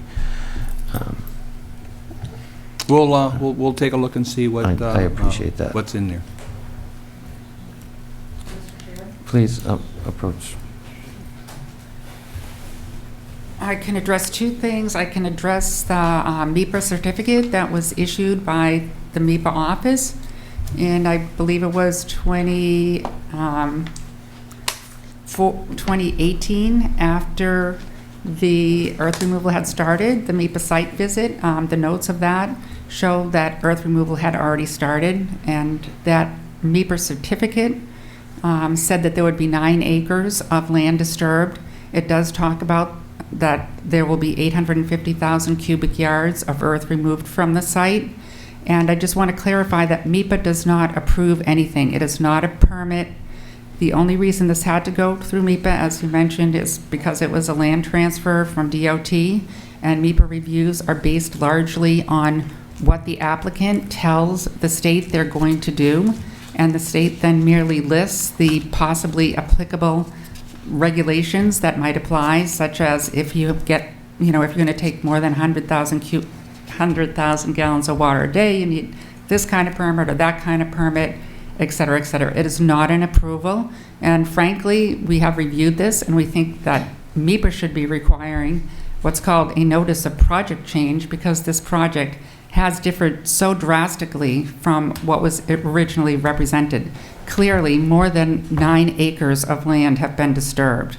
And I'd be happy to provide that MIPA certificate and the underlying MIPA environmental notification form to Mr. Bott. I'm sure Mr. Obuchinsky could provide it as well. I'd like to address the point about a hydrological study. That's exactly what's needed. It's not just a question of whether there's more water available, because as I mentioned in the last meeting, yes, the water is filtering into the groundwater faster. What is the impact of that? Well, that Mr. Horsley's report states that it's possible that this operation has changed the groundwater flow direction. So that is something that needs to be determined. Maybe it used to be flowing towards the residence wells, and now it's flowing in the other direction. Or maybe it used to be flowing towards Cisco's public water supply that they have in Plimpton, and now it's flowing in the other direction. So this really does require a complete investigative hydrological study and an investigation on many fronts, as Mr. Gasky suggested. Thank you. Thank you.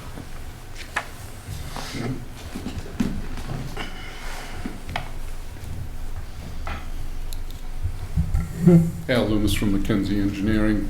If I could address a couple of points. The cistern, as you rightfully pointed out, Mr. Chairman, it's a one-time filling of the cistern.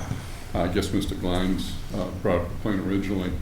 So 25,000 gallons sounds like a lot over the aquifer that would feed to the pond. That would be a very probably negligible amount of water that would recoup as soon as that tank is filled, and the tank will probably never get used. There won't be, unless there's a catastrophic fire in the largest building, they're not going to use probably any of that water. So you can probably take that out of the equation. The uses proposed are minor in nature. If you put, say, 10 4-bedroom homes in there, that would be, by Title V, the sanitary code, that would be 440 gallons per day per lot. I would suggest to you that none of these uses proposed on any of the 3 lots, in my opinion, would approach that, because you're going to have toilet use by daytime employees, which would be limited. There'll be no showers, no supper preparation, any of that. So we're required to design the septic system to a certain amount. I would suggest to you that we don't approach that number with what actually gets used by a place like American Electrical. Be very limited use, hand washing, toilet use, none of the other associated uses that you would find typically with a house.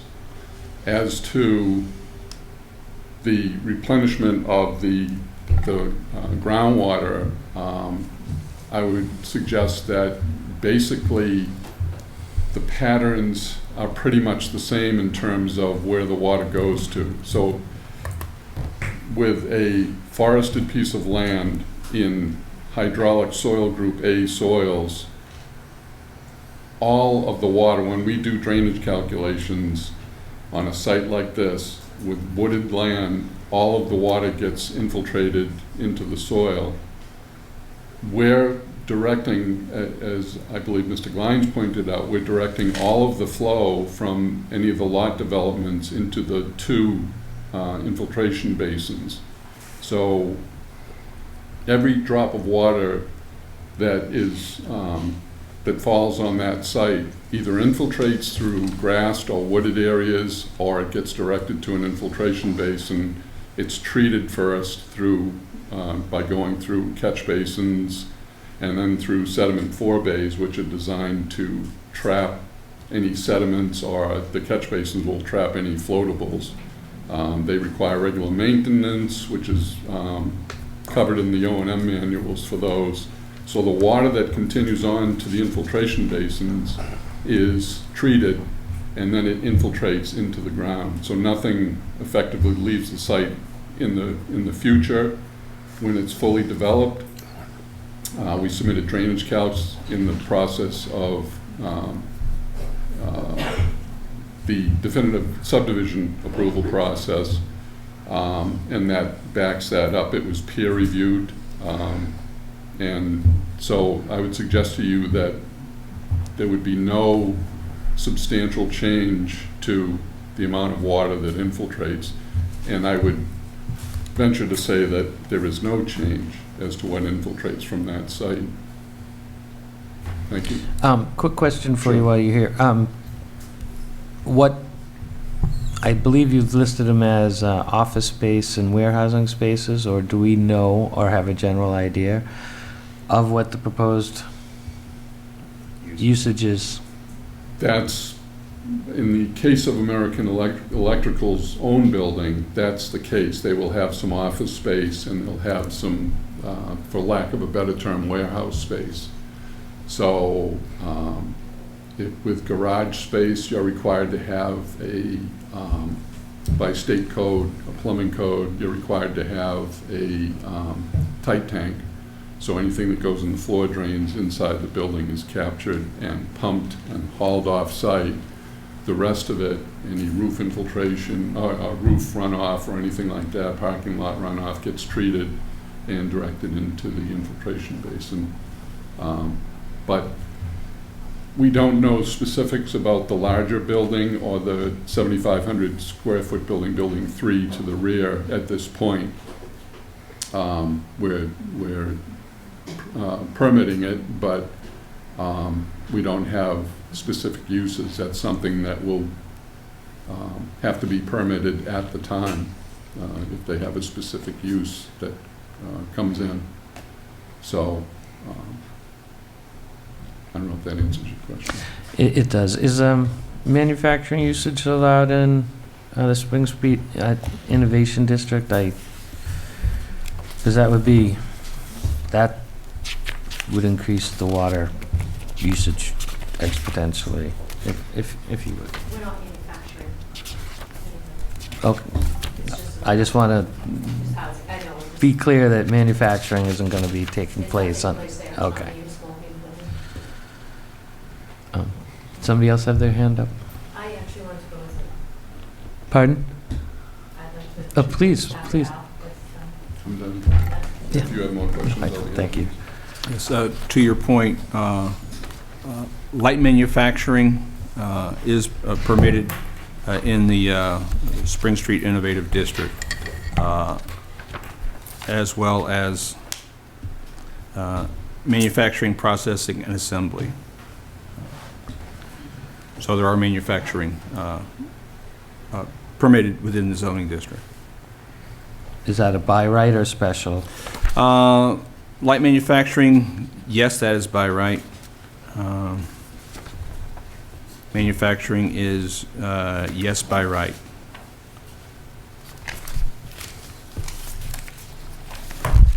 Thank you.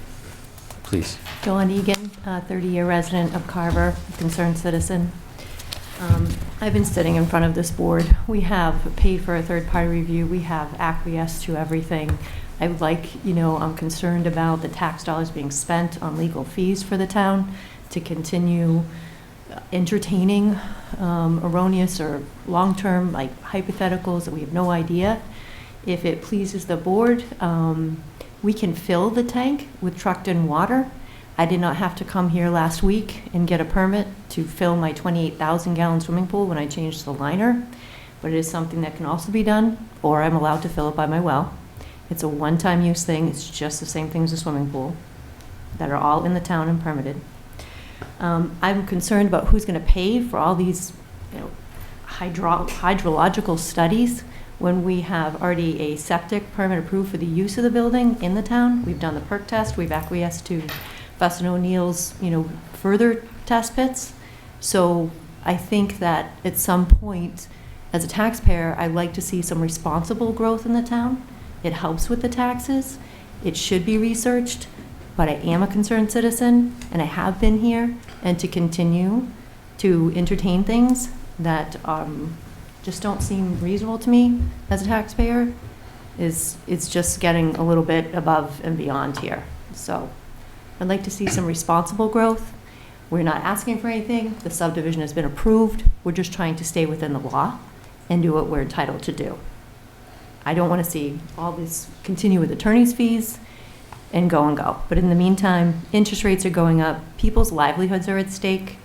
We are an electrical contractor. We're not manufacturing lights. We're just a typical tradesman in the town, and I've been in business since '08, and I've been a member of the town since, 30 years. So I'm a very concerned citizen, but I'm watching what's happening here, and this also concerns me. Responsible growth is important in the town. And I've seen buildings go up in this town that I'm thinking to myself, all these plantings, all these issues. This is a very nice business development. It was zoned for this. This has already been approved. Mr. Opachinsky's been very responsible. He's been working with us. I think he's a concerned citizen. He lives locally. And nobody wants to do anything that's going to hurt any abutters or any properties. But at some point, who is going to pay for all these studies and all these third, fourth, fifth party reviews? Thank you very much. And just to be open, I would be the last person to ever deny anybody's right to appeal or question any decision by the government. It's not a misappropriation of funds, and it's not misdirected or misguided. It's their interests, and they have the right to pursue that, as does everybody. Within, though, what we're doing here. Yep, they're here for the public hearing, and they have a right to be heard. And if they don't feel that their issues have been addressed, they have a right to redress the government in the forms that are available to them. And I would not be the one to ever question anybody's right to do so. There might be some things that are misguided, but that's not for us to decide. We're just going to do our best to maintain the safety, health of the people of Carver. And I don't disagree with that also as a concerned citizen. However, I think that we have to stay within the scope of what we're doing, and we're talking about approving a lot that we have been through the drainage and engineering and test pits and everything that we need to do by the law. Yes, and I will listen to everybody's concerns, and I will address them as best I can. Thank you very much. Thank you. Mr. Chair, I do think it's important that we appreciate the fact that she was willing to fill the cistern with private water. No, I do appreciate that. I didn't know if that point was made. I wanted to don't know make if sure that that's- got there. I don't know if that's necessary as in regards to. But there is a concern with the water. There is a concern with the water, and we're going to do our best to address it and regulate the water heights with test pits and keep an eye on everything. Please, Mr. Freeney. Just to make everything clear, our concerns are not just with the abutters, but they're also with the people who are buying these properties, who are going to be putting buildings in, because if there is no water for the abutters, if there is an issue with the wells, there will be an issue with those facilities where there will be no water. So it needs to be really looked at for everyone as a whole. Thank you. Thank you.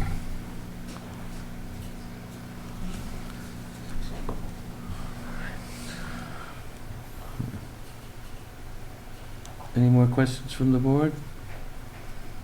Any more public comment? Mr. Gatsky, you have a hand on your screen. I'm not entirely certain if that Actually, means... that's my cursor. Oh, that's why he's had his hand up all meeting. Okay, all right. All right.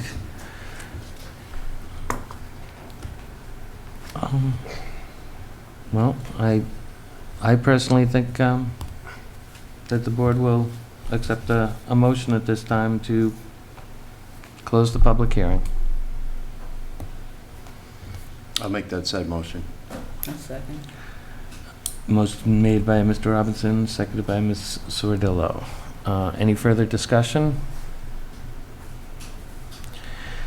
Seeing none, Mr. Dion. Mr. Dion says yay. Cornelia Shea says aye. Kevin Robinson says aye. Ellen Sodillo says aye. Mr. Gatsky. John Gasky says aye. Thank you very much. All right.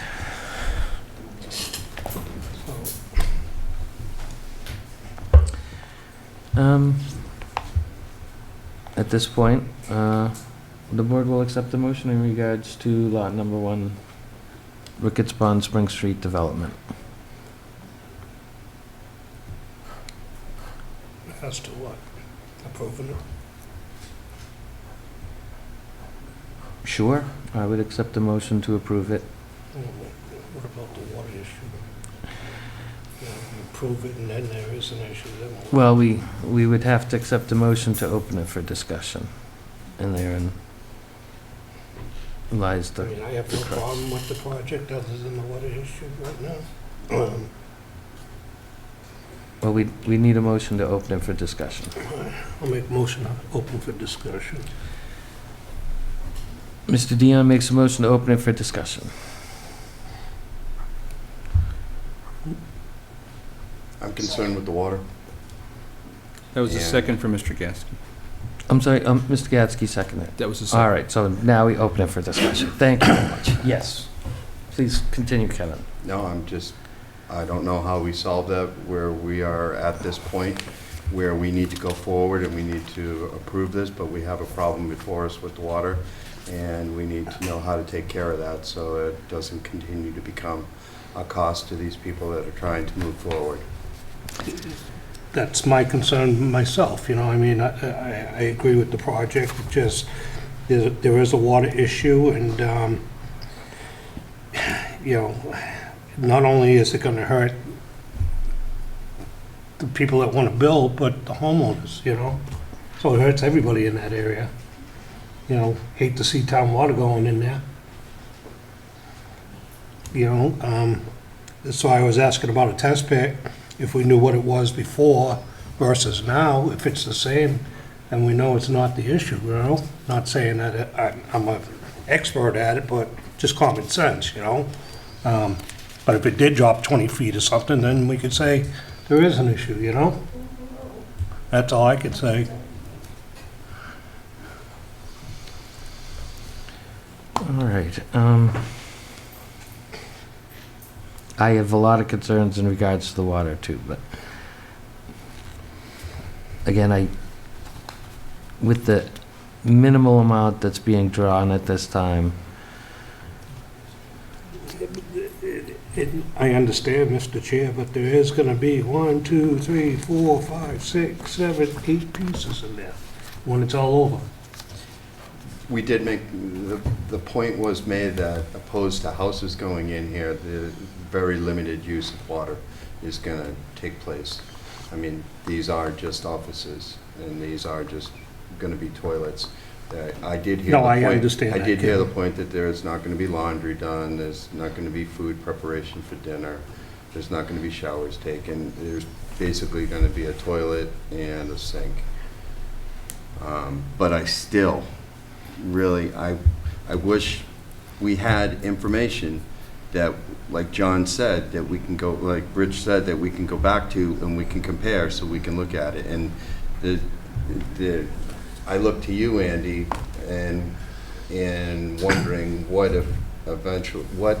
was originally there, and if there's something that can be done to give us something to compare to. Yeah, if I may, Andy Glines with Fuss and O'Neill.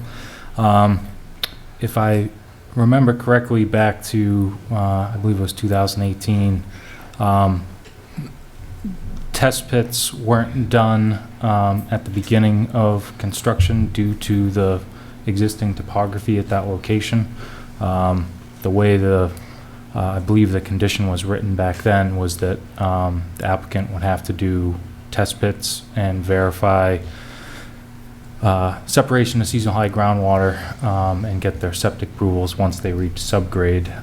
At the moment, I believe the only test pits that the Board of Health has reviewed and approved has been Lot 1. And that's why I'm asking for some additional test pits be done at the infiltration basins.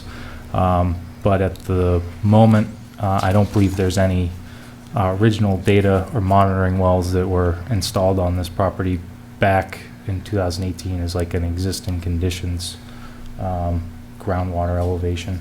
And that decision was made by the board at that stage, just knowing that the excavation that was going to be done, it wouldn't be feasible to excavate down to a depth to intercept groundwater at that original pre-development stage. So there may be other data points that would be available from adjacent properties in the area or other assessments that have been done, but as far as I know, I don't think there's anything directly for this lot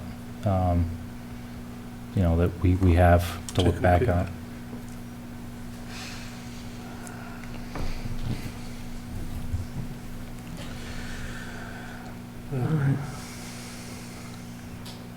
So how to address the issue? Can we just allow the one property to continue and then do the findings on the water to continue the growth of the other? I would think it would be, maybe the better answer would be to put a condition on water usage to the buildings as facilities, and I would think that Andy would have a better idea of what these facilities would require in order to There's regulation on what the anticipated, or really what the design demand is based on the use and occupancy rates, which is something that the applicants would be able to provide and would be able to verify that they're using the correct design usage rates. I agree that I guess I would need to review the conditional approval of the definitive subdivision to see if potentially the town would be able to conduct further assessment of the subdivision as a whole as part of as conditions under the definitive subdivision. And right now that there's a bond in place that basically protects the town from the SLT constructing the subdivision road in accordance with what was previously approved. Potentially the town planner and legal counsel can confirm that's an avenue that the planning board could take as a separate assessment from the individual site plan reviews for lot 1. as a site as a whole usage. Correct. Okay. But I don't want to impose all the costs on one developer to assess, right. So that's kind of where we really need, some input from the town and Board of Health agent, how they'd want to conduct that assessment. Mr. Chair, can I ask you another question too that was brought up, is that there was also new houses that were built in the area, and that could have an impact as well. And it's hard for us to be able to hold them accountable for this construction site?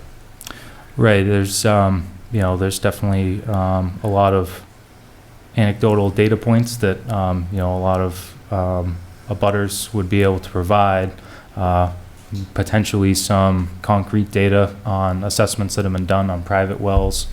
But like I stated before, there's a lot to hydraulics and hydrology as far as precipitation, surface runoff, groundwater recharge, and then groundwater flows.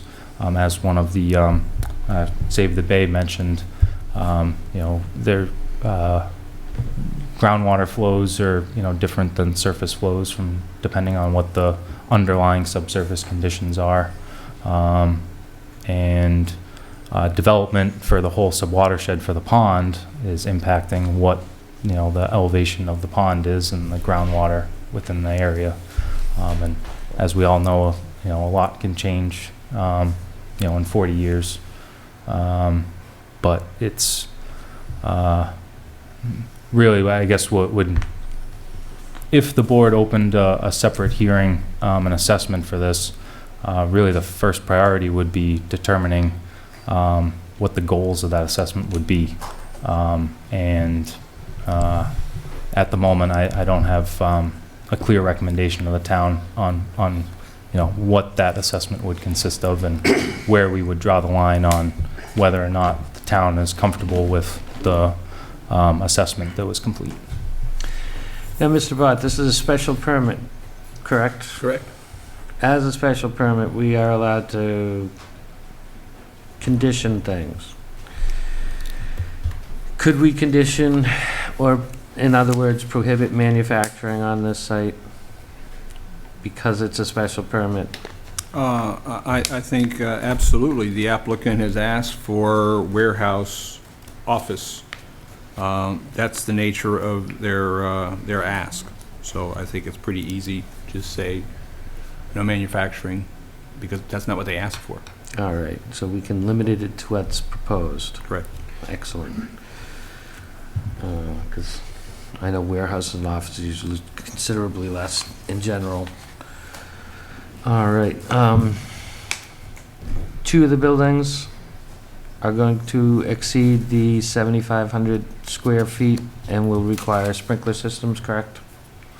7,500 is the threshold. 7,501 needs a sprinkler. 7,500 does not. So the two buildings out of the proposed three will require a sprinkler system? No, 20,000 square foot's the only one over 7,500. They're putting a loft in the other building, which will put it over the 7,500. I think that's what the nature of the cistern is, to provide that fire protection for those buildings. Well, I want that, so if you could just clarify how many you'll have to step up. We'll have sprinkler systems in them? All three would have sprinkler systems in them, because they're, at least two I know would be over 7,500 square feet. Our building is 75 by 100, the first one going in, but there is a second floor, so that puts it over the 7,500. So the fire department was very happy to have the sprinkler system. It just makes their job easier. So the larger, anything larger than 7,500 square feet we require right now, two of the three buildings would, and the other two are proposed, so, but yes.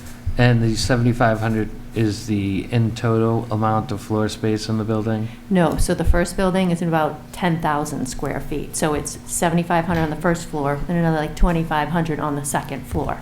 That's why we're over the 7,500. Right. I'm asking these questions because our fire department did a review and Yes. And it was on the two buildings. The cistern tank is proposed for three buildings because according to the fire department, they will even tell you it's not up to them. They have the fire protection engineer design the systems, not them. They don't want the responsibility. But the building code is anything over 7,500 square feet just requires it. How it's all done is done by an engineer, stamped. That's what they want to see. So I just want to make sure because we didn't get interior. It's just not at the building stage, so I don't, Right. I mean, I have CAD, I can submit that tomorrow, but usually that's all part of the building. I'm telling you openly, honestly, there's 2 floors of offices and then 3 bays. So it's over the 7,500, doesn't matter if it's by 1 foot or 10,000 square feet. It's got to be sprinklered. Right, if it's over the 7,500, but that's why I'm curious is the first building with the second floor, second one's over 20,000 feet, and the third building's proposed at 7,500 feet, but there was no discussion about a second floor in that building. In so- that third building, correct. As we've mentioned several times, those are just proposed to show you we were not going to be building over the impervious areas. I don't know when and if those buildings will go in. We're just putting in the first one, so it more The than first supports one that. at 7,500. The first one is about 10,000 square feet, because it's 75 by 100, Yep. so the first floor is 7,500, but there's a Right. second floor in the first section. all That's right. going to be 75 by 25. All right. It's the second floor. So we're about 10,000 square feet, give or take a stairwell platform. But so it's more than enough to accommodate that. We designed the system just in case we put in the 20,000 square foot building. I don't even know, that could go smaller. Okay, that's fine. Yeah, and that is down the road, and we will be back in front of the board for all that when the time comes. So that sprinkler system is going in. To be honest with you, I would think the fire department, they're happy to usually see it. It's a very costly endeavor to do, about $250,000. But they like to have that readily available water, even if somebody else's property was in trouble. It's a nice addition to the town. It's not cheap, and that's at my No, expense. I'm familiar, that's why we're trying to get everything squared away right now. Does that answer your question? It does. Okay. And we can fill it too by private water. It's filled once, no different than a swimming pool. Yes. Okay. Again, I don't have issues with the filling of the cistern. It's typically the size of what a... It's a swimming pool. I just did it. Right. 15-foot, 20-foot swimming pools. It's probably 18 by 36 is 23,000 gallons of water. Right. I just did 28,000 last All right. week. I'm just trying to square things away. Thank you very much. You're welcome.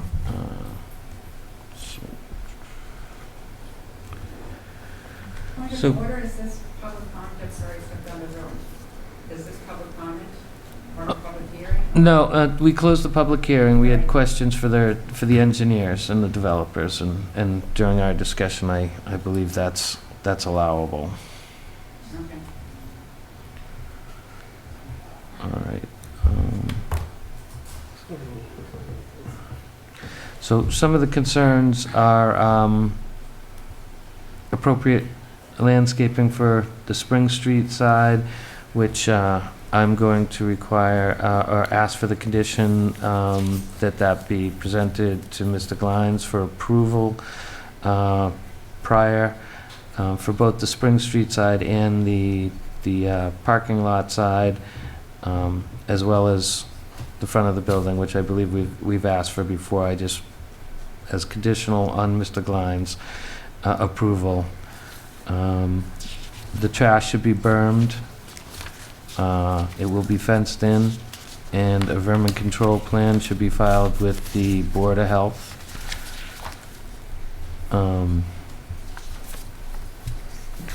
Any approval will be based on a prohibition of manufacturing facilities on site.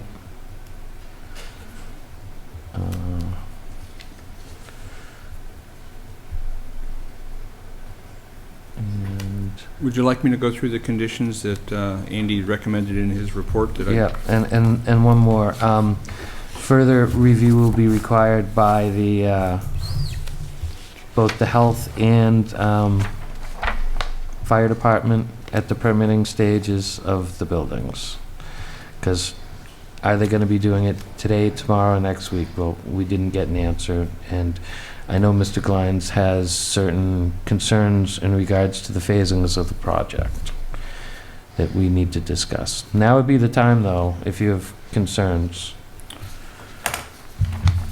Andy Glines, Fuss and O'Neill.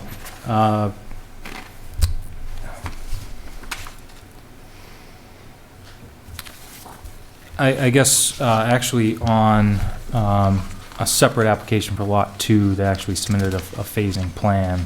But I agree with your recommendation to reiterate that the applicant would have to come back to the town during the building permit process. Really, you want to make sure that the elevations of the proposed buildings that are constructed later are of the same character as the one that they're currently proposing for building 1.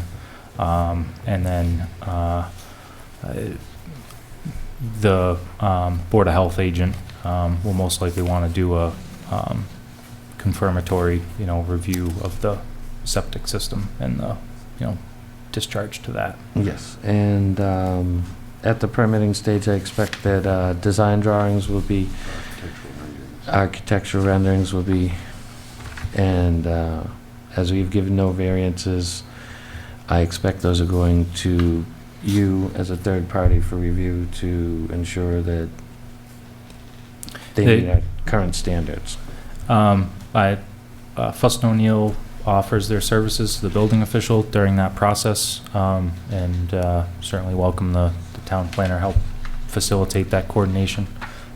So if the board would like that as a formal condition, would be open to that. And typically there's a condition that Fuss & O'Neill will do a final review prior to issuing a certificate of occupancy, and that's usually a good check to make sure that all the conditions that the planning board included in their approval are addressed before the town signs off on occupancy. Now, we're going to have seasonal water test pits. We could, I guess right now, my recommended condition was just doing test pits, as part of the construction now.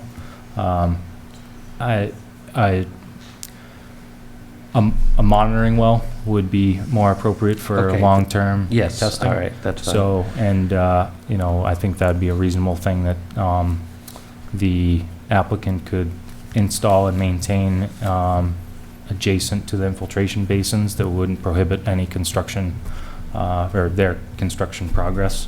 And then, we'd be able to take well readings over the course of the life of that well. So I think that would be a reasonable condition. Excellent. So if you could just restate what your proposed condition was regarding building and health again? Oh, at the permitting stage, I believe what I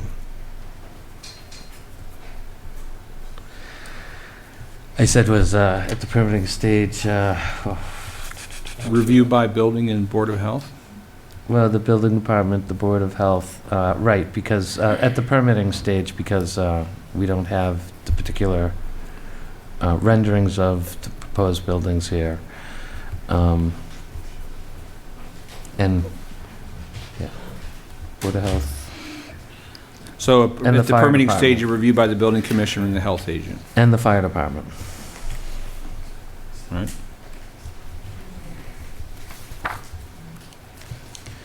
Do you want me to run through the conditions that are currently on the draft decision? Please, Mr. Gasky. One of the things that is that we really need to address is the parking situation, and every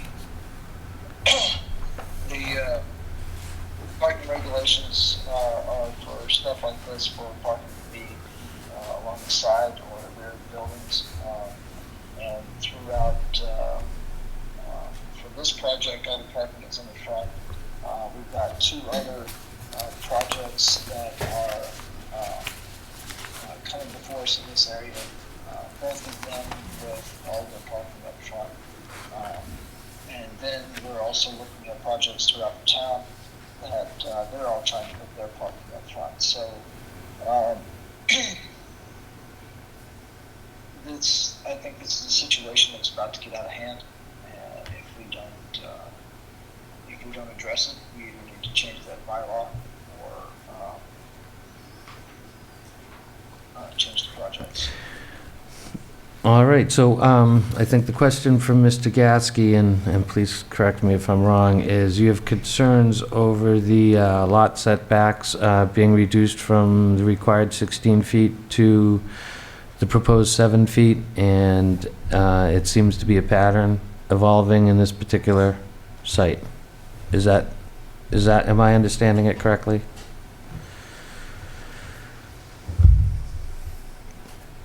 Are you talking to me? Yes, Mr. Gatsky, I'm trying to paraphrase, because you're difficult to hear here. You seem to have, There's the setback issue is between the buildings.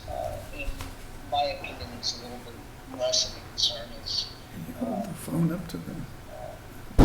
more the issue with all the available parking being over the front based on current designs. With the, like I said, with the bylaws being as such that parking is supposed to be towards the either on the side or to the rear, unless there's a storefront, in which case there's a maximum of 8 spots allowed across the front, based on square footage. So.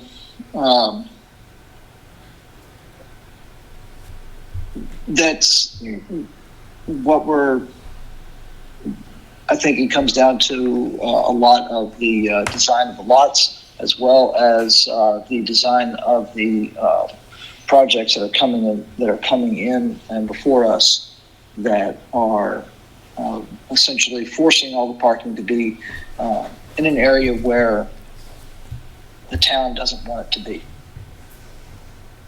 And that's something that we need to start pushing back on. I agree. I can start with the waiver request before I get into conditions. Please, read the waiver request. So waiver request, section 3242. Applicant has requested a waiver for providing 16-foot landscape buffer along the perimeter of at least 3 sides of the parking area. F&O, Fuss & O'Neill recommends approval of this waiver since a 16-foot landscape buffer is provided on the south and west side of the parking lot. A 16-foot landscaper is provided along the front of Lot 1. You include the landscape strip within the right-of-way of Ricketts Pond, and an 8-foot landscape buffer is provided on the north side of the property, which abuts another commercial use within the same subdivision. So that was one waiver. The second waiver, 3.441. Applicant has requested a waiver for locating parking areas in front of the principal building. F&O recommends approval of this waiver since 21 spaces are proposed in front of the 2 buildings. Having parking in the front of the building allows the garage bay doors open to be located on the side of the rear building. There's a 16-foot wide landscape island between Ricketts Pond Drive and parking along the front of the island building in rows of parking, including landscape islands. So those are waivers that have been requested and have been recommended by Fuss & O'Neill in Andy's review. Regarding the conditions that are in the draft decision right now, there are 15. That doesn't count the ones we added this evening. Condition 1, prior to the issuance of a building permit, a true copy of the recorded decision will be recorded at the Registry of Deeds. 2, the project must be constructed and approved in site plan. Any other revisions will require approval from the board as a modification of this decision. 3, the applicant is responsible for the proper operation and maintenance of the site. During construction, sedimentation and soil erosion control shall be installed, repaired, and supplemented as needed. Dust control is required during construction, and roadway apron to be kept swept and clear of dust, debris, and dirt. Copy of the operation manual plan shall be submitted to the town and Fuss & O'Neill prior to the issuance of a building permit. Condition 4, a bike rack per Carver zoning bylaw 3445 is required. They had asked for a waiver. I assume from the discussions we had previously, the board was inclined to see a bicycle rack there. Condition number 5, 2 test pits shall be conducted. 2 test pits shall be conducted in infiltration basin number 2 to verify there is adequate vertical separation from the seasonal high groundwater prior to directing stormwater from Lot 1 to the existing stormwater management basins. Condition 6, Ricketts Ponds Drive and associated utilities shall be constructed along the entire frontage of Lot 1 prior to the issuance of a certificate of occupancy. Number 7, where a building permit is required for a retaining wall in excess of 4 feet, and that slope stability analysis be conducted and certified by a professional geotechnical engineer prior to the issuance of a building permit for any structures on Lot 1. Number 8, where sandy soils represent a problem for the establishment of vegetation, installation of 6 foot of topsoil beneath the 2-to-1 slope should be required. and the slope should be inspected by the town to verify that it is stabilized prior to the issuance of a certificate of occupancy. Number 9, renderings of building 2 and 3 will be provided to the planning board prior to their construction. Number 10, a site-specific stormwater pollution prevention plan, a SWIP as it's known, shall be provided to the town planner and F&O prior to the issuance of a building permit. It should be noted that a SWIP for the subdivision has already been prepared by the developer and is included in the stormwater report for Lot 1 submission. Number 11, final plan sets will include a signature block for each sheet to note the planning board's approval. Condition 12, final plan set should include items from Fuss & O'Neill's June 27th review letter, existing condition plan, add storm drain systems within Rickett Pond Drive to survey, including structure locations, pipe layouts, inverts, and rim elevations.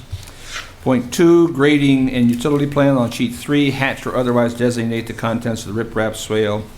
Erosion and sedimentation control on sheet ESC1. Add callouts for compost filter tubes on proposed slope on western edge of the property. Filter tubes should be installed just upgrading the riprap swale to mitigate sedimentation of riprap.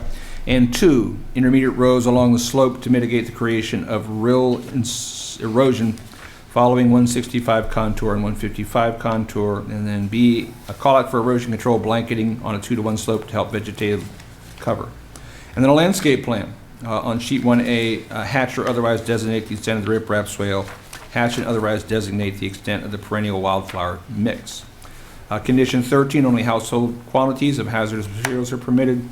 Condition 14, per Carver zoning bylaw, section 3131K, separate sign permit application required where new signage is proposed, included at the site entrance.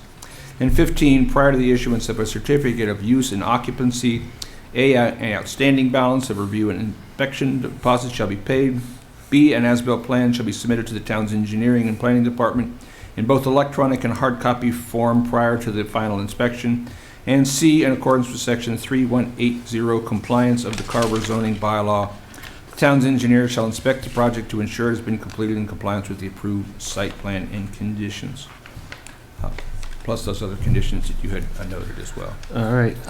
Although we haven't decided on this, should we decide to agree to the waiver for reduction in screening and setbacks? We would still require screening of all parking, regardless. And as I understand it, this is proposed to not be accessible to the public, and that should be clearly marked at the entrances. If that, as it is not publicly accessible, John, will that help alleviate or mitigate your concerns in regards to the parking?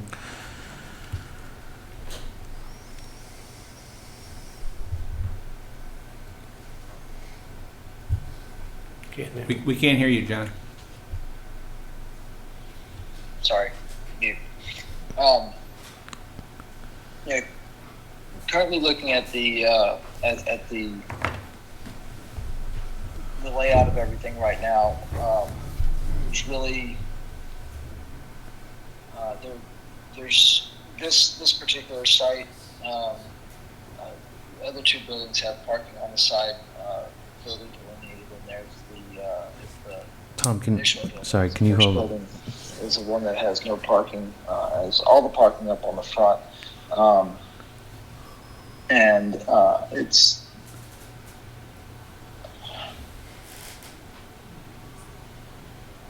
I would have to say that right now I'm satisfied with the current setup, but it's something that I think we need to pay very close attention to moving forward on some of the other projects. Agreed. Also, I don't particularly see any particular reason that was submitted to reduce the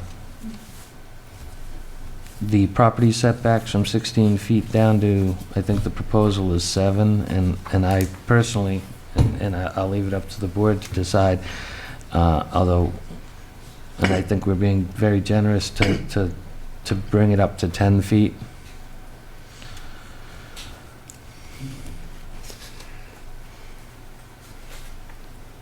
What do you think on that, Kevin?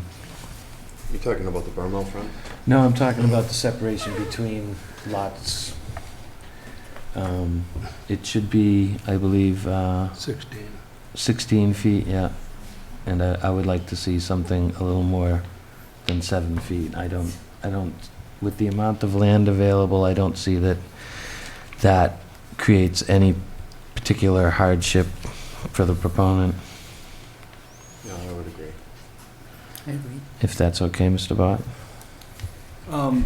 So, I didn't quite follow all of that. Oh, it was a discussion in regards to, The waiver. of the lots separation, which is, I believe on the plans, listed as 7 feet, and I think the board would like to see that be a little beefier, up to 10 feet. I didn't notice any particular hardship issues or issues that would otherwise interfere with that. So the waiver was from 16 down to 7, and we're looking to make it at least 10. At least 10, I think that's fair. Fair enough. And that's, just to clarify, the north side, which is plan right, so the right side of the plan set? Right, north- between north of lots Butter. 1 and 2, right, and I don't know what the board feels about the 16-foot in front and around the parking lots, but as long as they could provide full screening on that, I'm okay. I'm okay with that as well. That's good. I'm good with that. How we doing, John? Anything to add?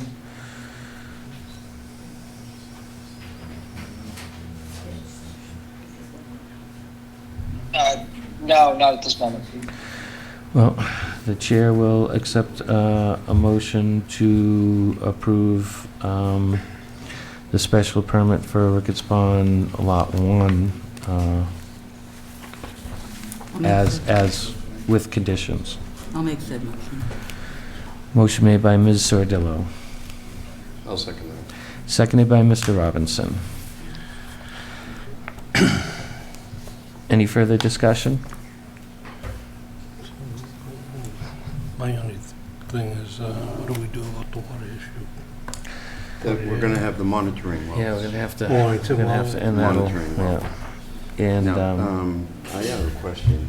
The cost of the monitoring well, is that gonna be Peter Olpinski, or is it gonna be on the applicant? I thought it was the applicant. it but we would, can it would find- be on The the applicant. site as a special The permit. whole site. Right, and it's very minimal cost. Okay, and, good. No, I just wanted, I think they might even be able to get the DEP to do it at Good. no cost, so. well, that's good. I appreciate you sharing that about the monitoring well. That actually helped me make my decision. Yeah, it's opportunity to get more data points and, something that could be left in place after construction as well. So the Boynton well, we okay this project, they built this building, we find out that the water's... Rich, if you don't mind, can you lean into your... Oh, I'm microphone? sorry.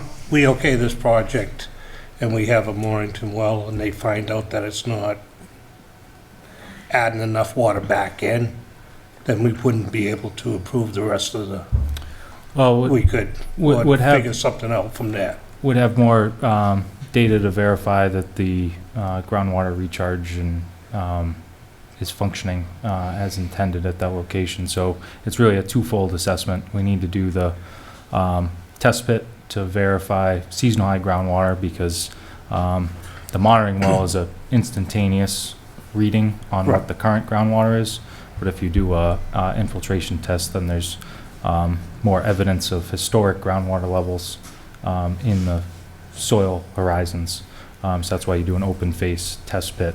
And after we have that data, would ask the applicant to install, essentially would be a shallow monitoring well to monitor groundwater adjacent to the infiltration basins. Okay.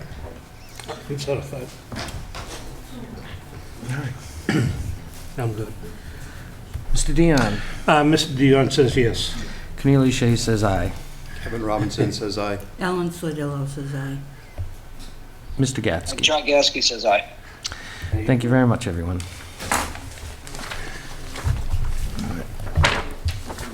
Next order of business is on the application of Peter Sprague requesting a special permit and site plan review of the located Offspring Street, Lot 2, Ricketts Pond Business Park in Carver, Mass. The project consists of the construction of 2 commercial buildings located at Lot Number 2, Ricketts Pond Business Park off Spring Street, comprised of 2 commercial buildings with associated driveways, parking areas, closed drainage system, septic system, and utility connections.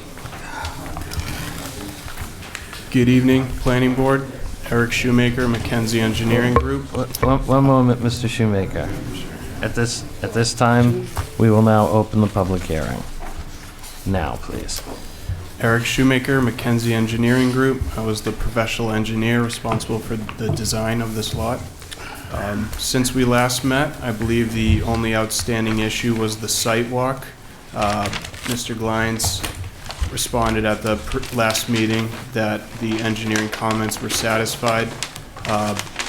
There was one comment about catch basins and drainage structures shown on the existing conditions plan, so that sheet was resubmitted to you.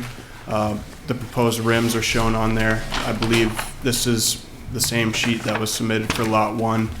Other than that, no changes have been made to the site plan, as we believe the engineering review was satisfied at the last meeting. So with that, we'll answer any questions.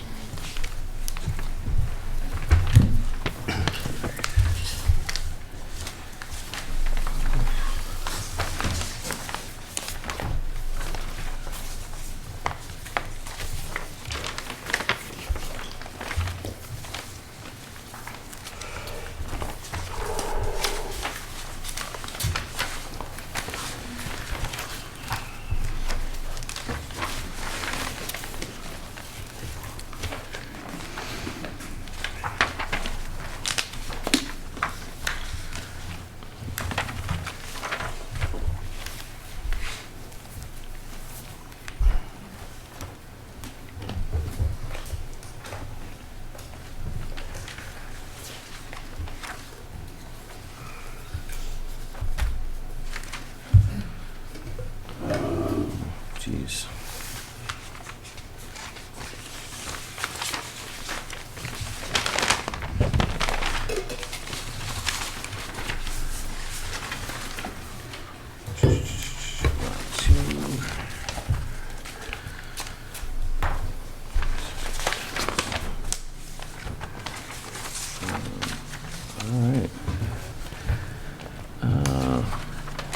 You're requesting waivers for the landscaping. You understand that it would still be required that should the board grant you the reduced screening in front of the property, you will still be required to provide 100% screening for all the parking areas.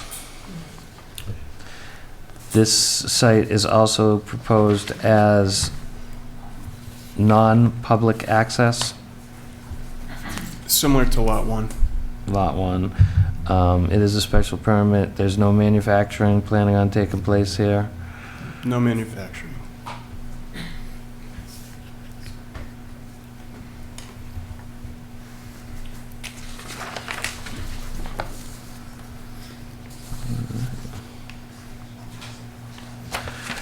All right. If you have nothing further to add, does the board have any questions? Because we can come back to it. Mr. Chair, I do have Please. a question. Would a monitoring well here as well be able to compare to one another? Yes, I would. I would add another condition similarly to actually add a monitoring well on this site, so it would have a data point upgrading of the infiltration basins as well as a well point at the infiltration basin. Excellent. I would think we would impose the same conditions on this site as we did on the previous. Yeah. Now, this site has a larger side setback on the property lines. Is that 20 feet on this property? 41 feet to the buildings for the side setbacks. Well, the landscaping setback on the side. landscaping setback is a 7-foot buffer provided on the property Well, lines. you're proposing a 7-foot buffer, and you're asking for a waiver from the 20-foot requirement, correct? Correct, and the side buffer is in conjunction to that, I believe it's 8-foot buffer provided at the side of each building, so in total, that's about 15 feet of landscaping to your buildings. I would think we would, yeah, but much like the other building with the landscaping too, I would think that bringing our buffers down and not knowing what's going on the other side of this lot at this time, I think it would be best to require a minimum of 12 feet on either side of the property. I mean, I understand currently that everybody's working together, but that's not always the case. And part of this, even though this will be prohibited from public access, is for both shade, water infiltration, and ground heating, amongst other reasons too. And that's why we do require it. Just the only thing I'd like to add on that, just adding landscaping on that side property line will just take it away from the landscaping we proposed up against the building, so we may not have room to add those shrubs or... Well, how much are you proposing against the building? 8.2 feet, and then it's a 12-foot buffer down near the parking. Well, this is something that should have been taken into consideration too when asking for the waivers, that the planning board is not required under any circumstances to approve any waivers whatsoever. And if maybe you're trying to fit too much on the property, that waivers of this sort are required, then maybe that's just the case. Now, as I understand it, you're proposing one building now and then one building down the line, much like the previous lot? That was initially proposed after some discussions with the developer. It's looking, at the moment, like he can build both buildings at once. Okay. Now, if you're proposing to pull the landscaping off of the side of the buildings, I would think that the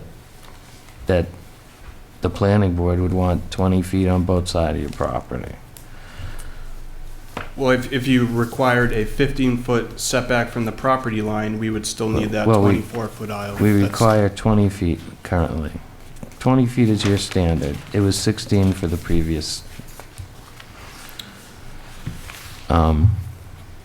And reducing it by 66% is, even with the little bit you're offering in the middle, this is, again, I know everybody's on the same page at this point in time, but properties get bought and sold all the time, and ownership isn't a permanent feature of any property.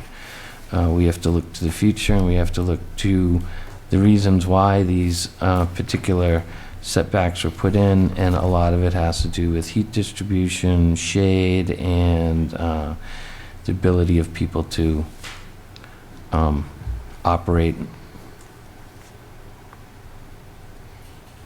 So what's your thought on this? If you would like to see that initial 15-foot buffer, like you previously stated, we'd be open to that. No, we would just bring it up to over half is really, I think, what we're looking for, because you're offering to put it on the side of the buildings, maybe around 12 feet, because you have a larger setback than the previous tenant, who we brought up to 10 from 7. Your setback is 20, and I would think it would be appropriate to because we're, in total, the landscaping buffer between the properties should be 36 feet. We gave them a break. I think we can give you a break, but honestly, it serves more of a purpose than just something to look at or something to separate the boundary lines. It does offer actual purpose to it, and part of that is ground infiltration, shade, heat dispersion, wind breaks, and things along those lines. Yep, we understand the concern and believe 12 feet is appropriate. All right. Any other concerns or questions from the board?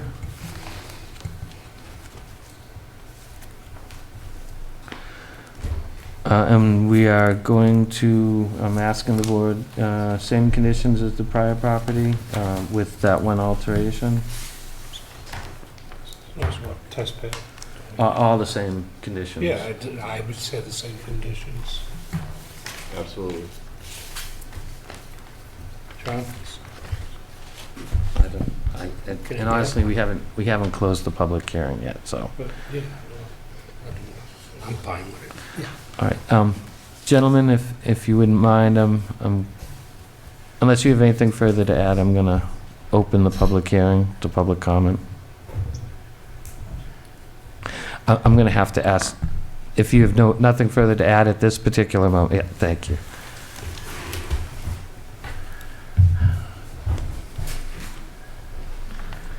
Public comment?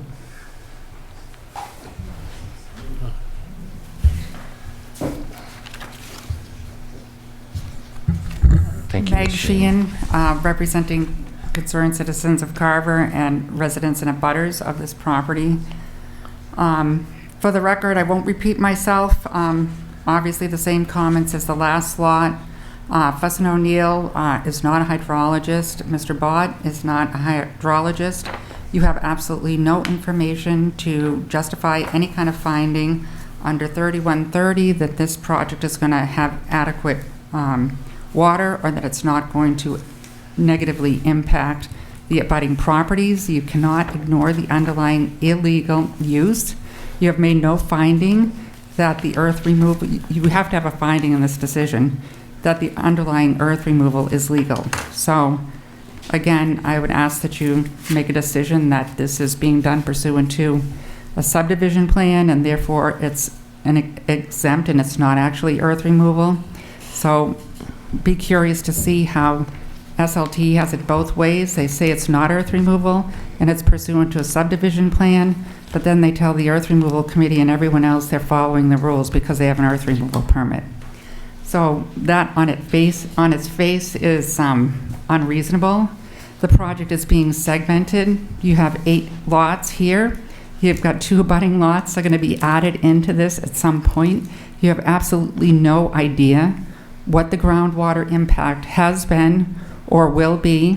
Test pits are absolutely inadequate to give you any idea of the condition of the groundwater. So we're talking about groundwater flow direction, recharge, infiltration, pollution, et cetera, et cetera. It's well known. The state's Clean Water Act says that sand and gravel removal increases vulnerability of the aquifer, the very shallow sole source aquifer, to pollution. You don't have any information that I've seen that shows that there's been a water quality test to show the quality of the water there. So you are, in our view, intentionally proceeding to make this situation worse. It's not bad enough that it's a 5-year illegal earth removal activity and that you've got pending lawsuits, and now you're going to go and sanction the use of this property for some buildings on top of an illegal operation. So I think it's really disregarding the interests of the abutters.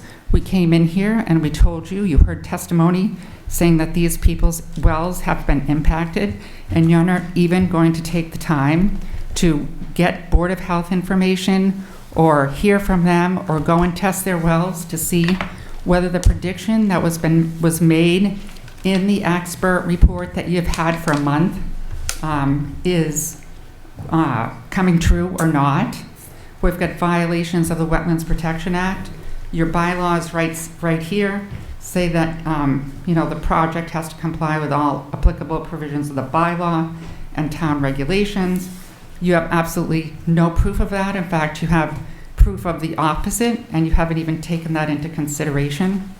I don't see how this project can proceed given the objective factual information you have in front of you that adding a building onto this project is going to prevent any kind of remediation of the existing violations, and you're just making the situation worse. I think it's really offensive that you have refused to continue the hearing. So We can look at what's been submitted at the last minute for both of these projects. You have not responded to our expert's report about the hydrological information.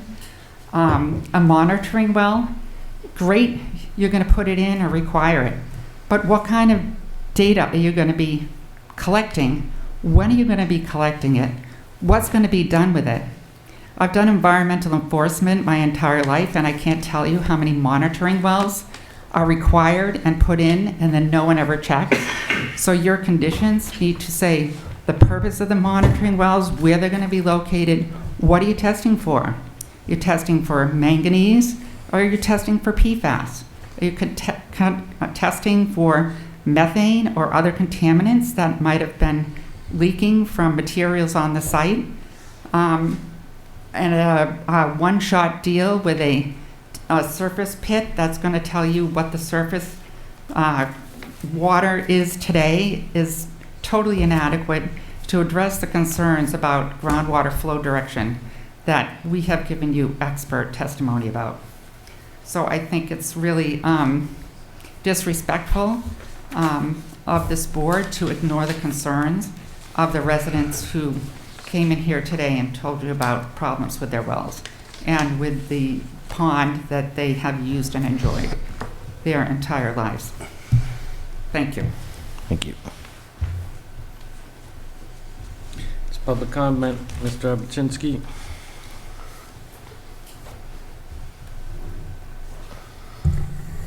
I'm not sure if the board has been privy to a site walk that was conducted by the Conservation Commission on Saturday to investigate some of the items that were in the 45-page complaint that they filed with Conservation. But there was an extensive site walk on Saturday, and they did not find any support for what was in those documents. And so we can keep going around in circles as far as permits and what was required and what we did, but I know in my mind that I've obtained the permits that I was required to do and have not, again, not been cited for anything on that site. And I think we're doing a good job and gonna create a really nice park when's all said and done, but to keep rehashing the issues of the groundwater, I think is just getting beyond the point of ridiculous here. Well, again, you're not speaking to the right person when you're asking that people be restricted from redressing their grievances or concerns at a public hearing. We listen to everybody.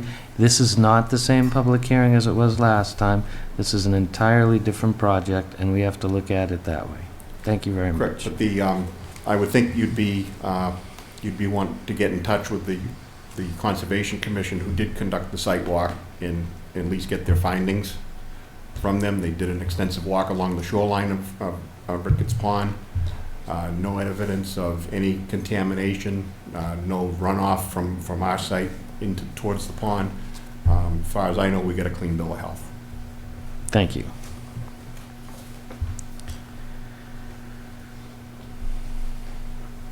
Any more public comment? Seeing none, I can certainly speak to a couple items. Andy Glines, Fuss and O'Neill. I guess just kind of elaborating on the process of the test pits and monitoring wells that I'm recommending. The open face test pit itself, what you look for is called redox features, which are long-term evidence of seasonal high groundwater and how that affects the minerals in the soil. So even if groundwater hadn't been at that elevation for years, over the last couple of years, you would be able to see evidence that seasonal high groundwater was at one time standing at that depth.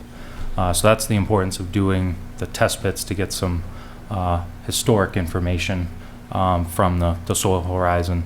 The monitoring wells will provide instantaneous data points when those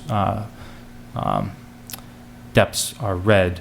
I currently don't recommend that the individual applicants for lots 1 and 2 are required to a specific regiment on reading those monitoring wells. I think that's something that should be done as part of the larger study for the subdivision as a whole.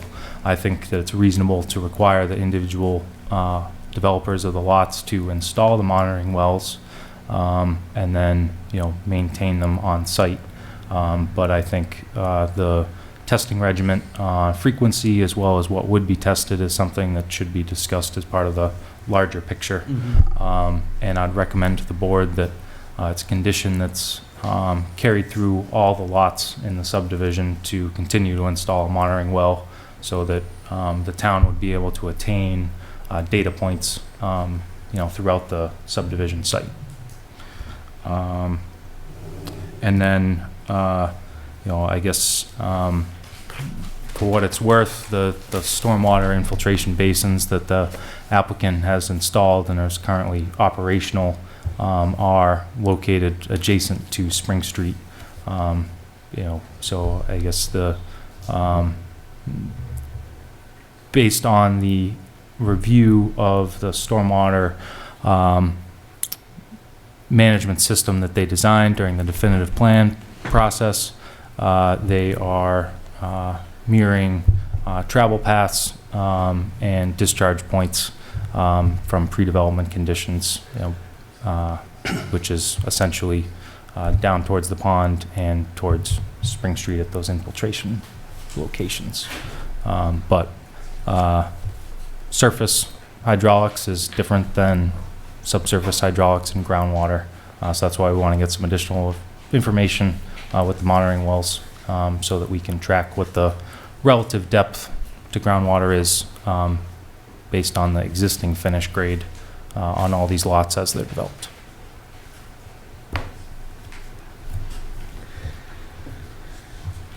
Thank you. Any further public comment? Yes. If I can find Mr. Horsley's report. Sure, absolutely. I just like that this keeps coming up, this point about the stormwater and the original stormwater plan. So, just so it's on the record, Meg Sheehan from Concerned Citizens of Carver. Let's see.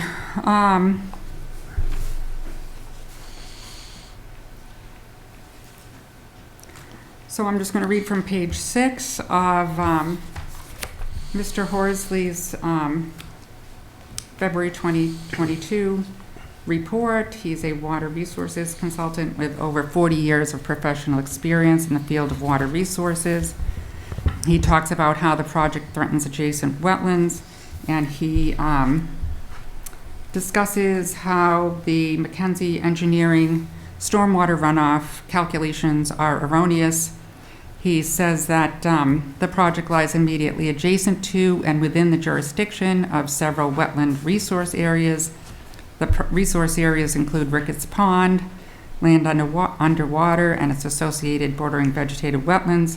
The notice of intent application to the Conservation Commission filed by Mackenzie provides hydraulic calculations for the development. It includes stormwater infiltration system that will increase the groundwater recharge rates that exceed a factor of 7.5.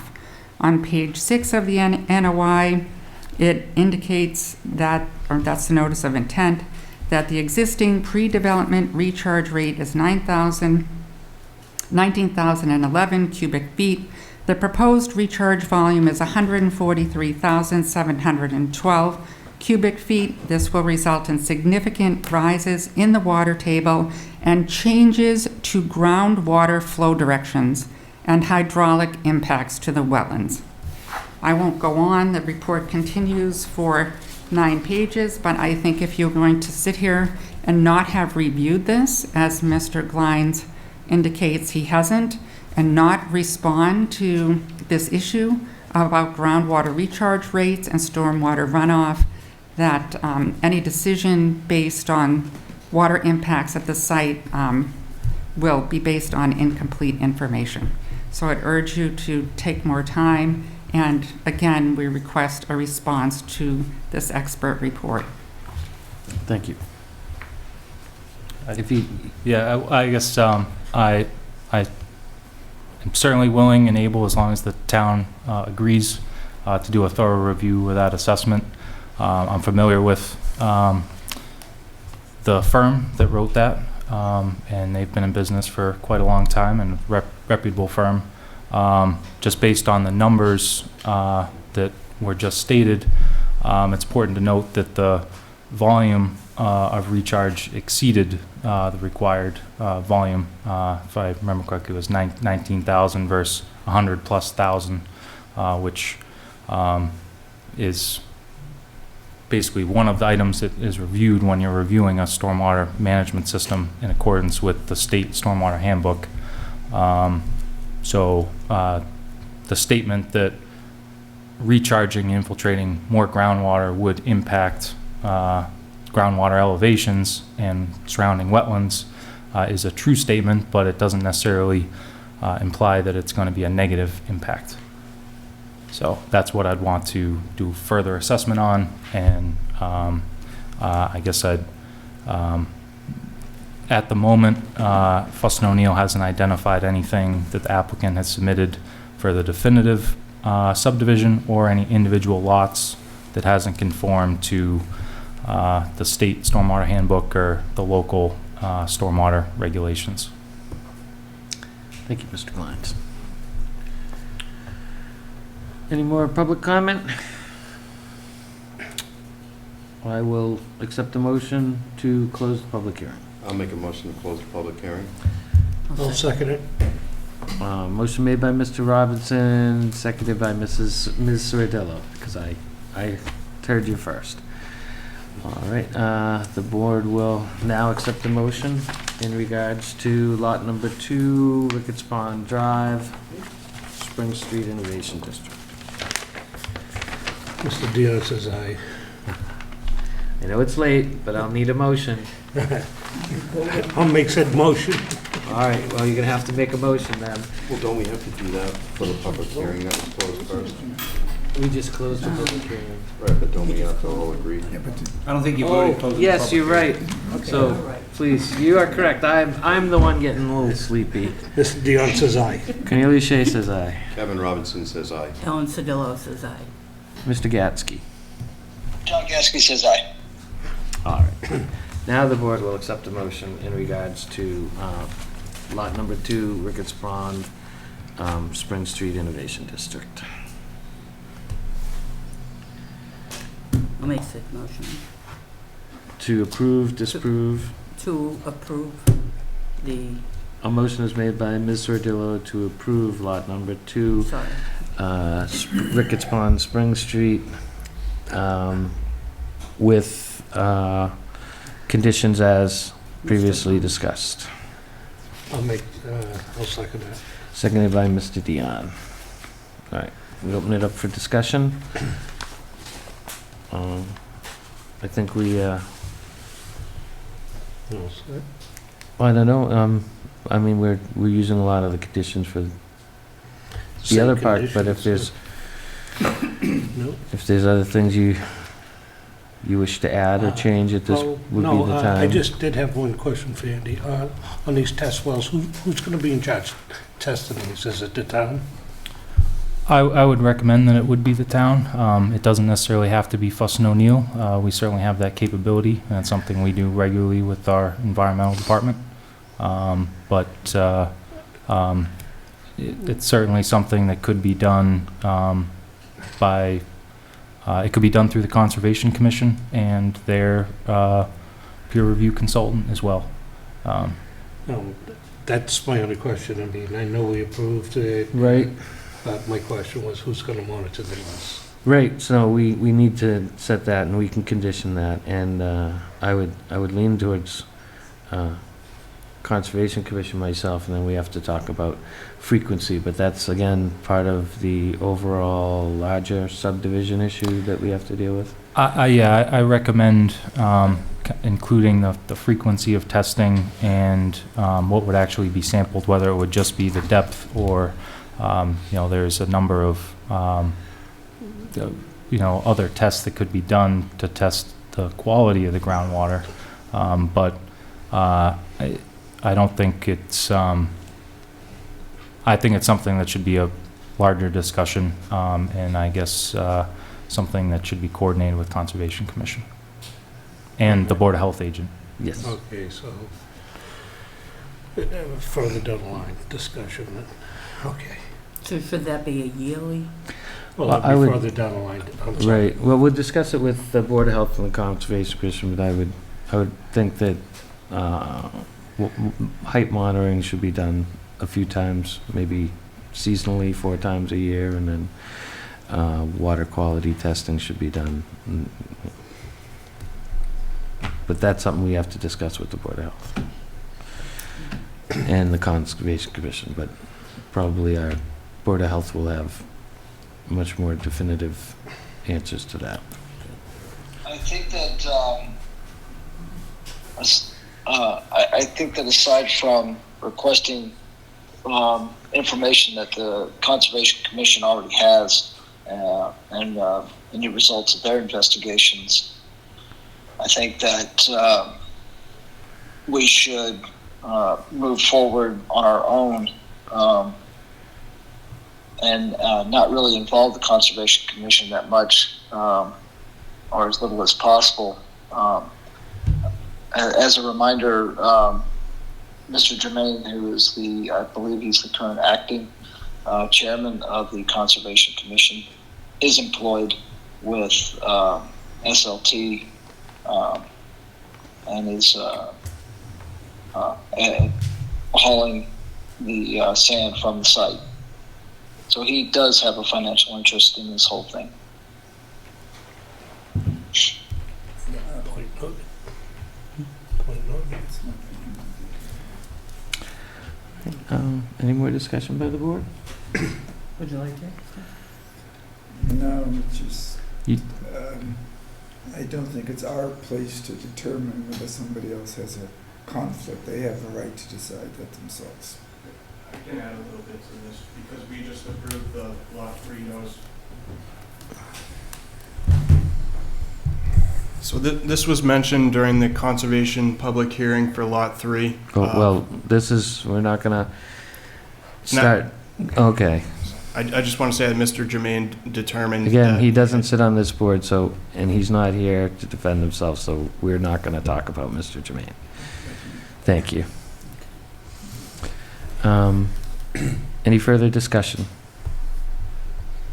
Seeing none? If I may Please, just Mr. clarify, Bott. So the frequency of testing and the type of testing is something to be determined in coordination with, The board, I would Conservation think the health, yeah. I just want to make sure I had that. Yeah. Very good.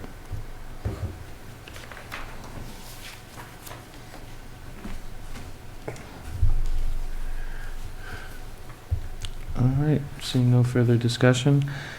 Mr. Dion? I'll make a motion to approve what, number 2? Oh, I think we already did that. We already did the We just motion need to- with the conditions as Aye. Yeah, previously aye. discussed. Mr. Dion says aye. Cornelius Shea says aye. Kevin Robinson says aye. Ellen Sodillo says aye. Mr. Gatsky? I'm sorry, I didn't hear the motion. The motion is to approve Ricketts Pond, lot number 2, Spring Street Innovation District, with the conditions as previously discussed. John Gasky says aye. All right, thank you very much.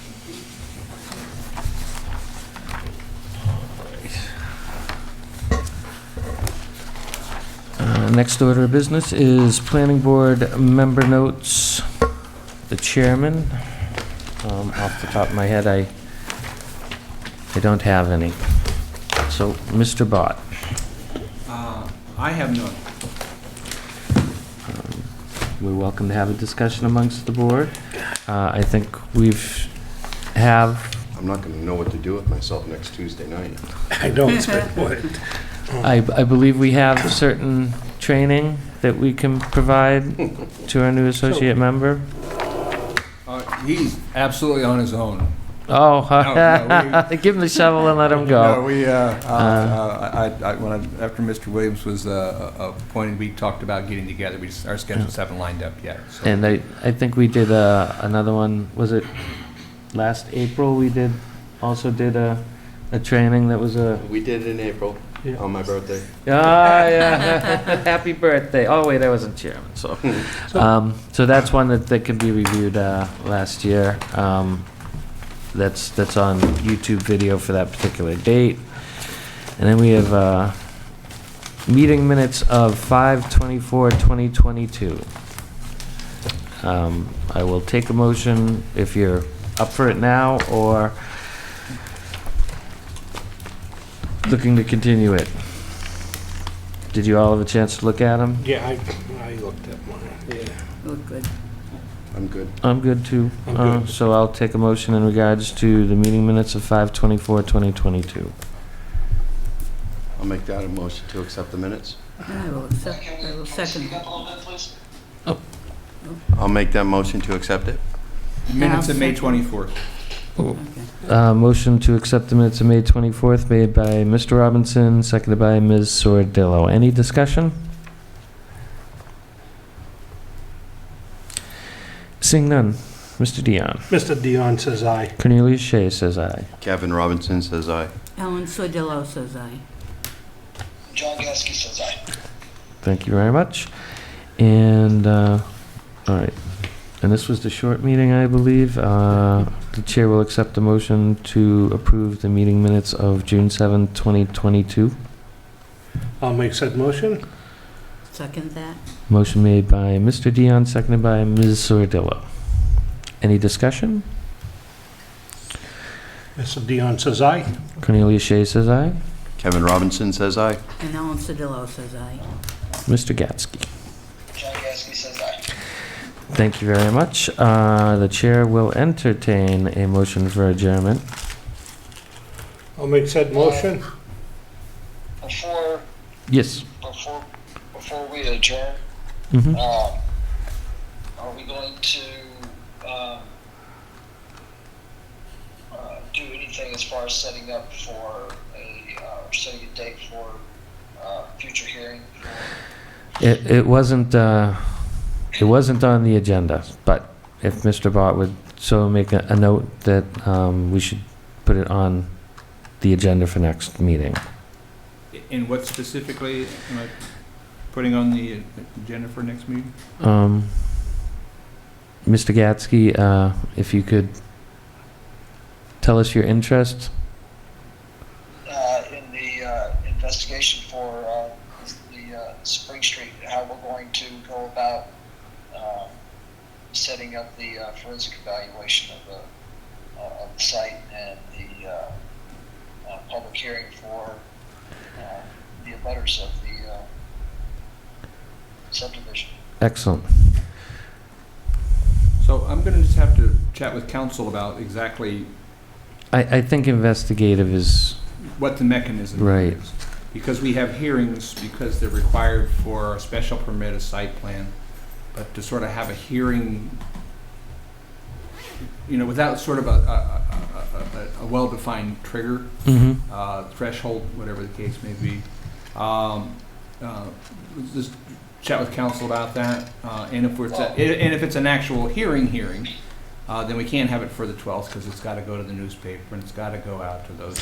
Well, I wasn't not having a hearing, but discussing what. Discuss an agenda item. Yes, Okay. an agenda. All right, item. just because there are words have meanings. Yes. When you say things like yes, hearing and Right. investigation. And, yes. and this is one of those things where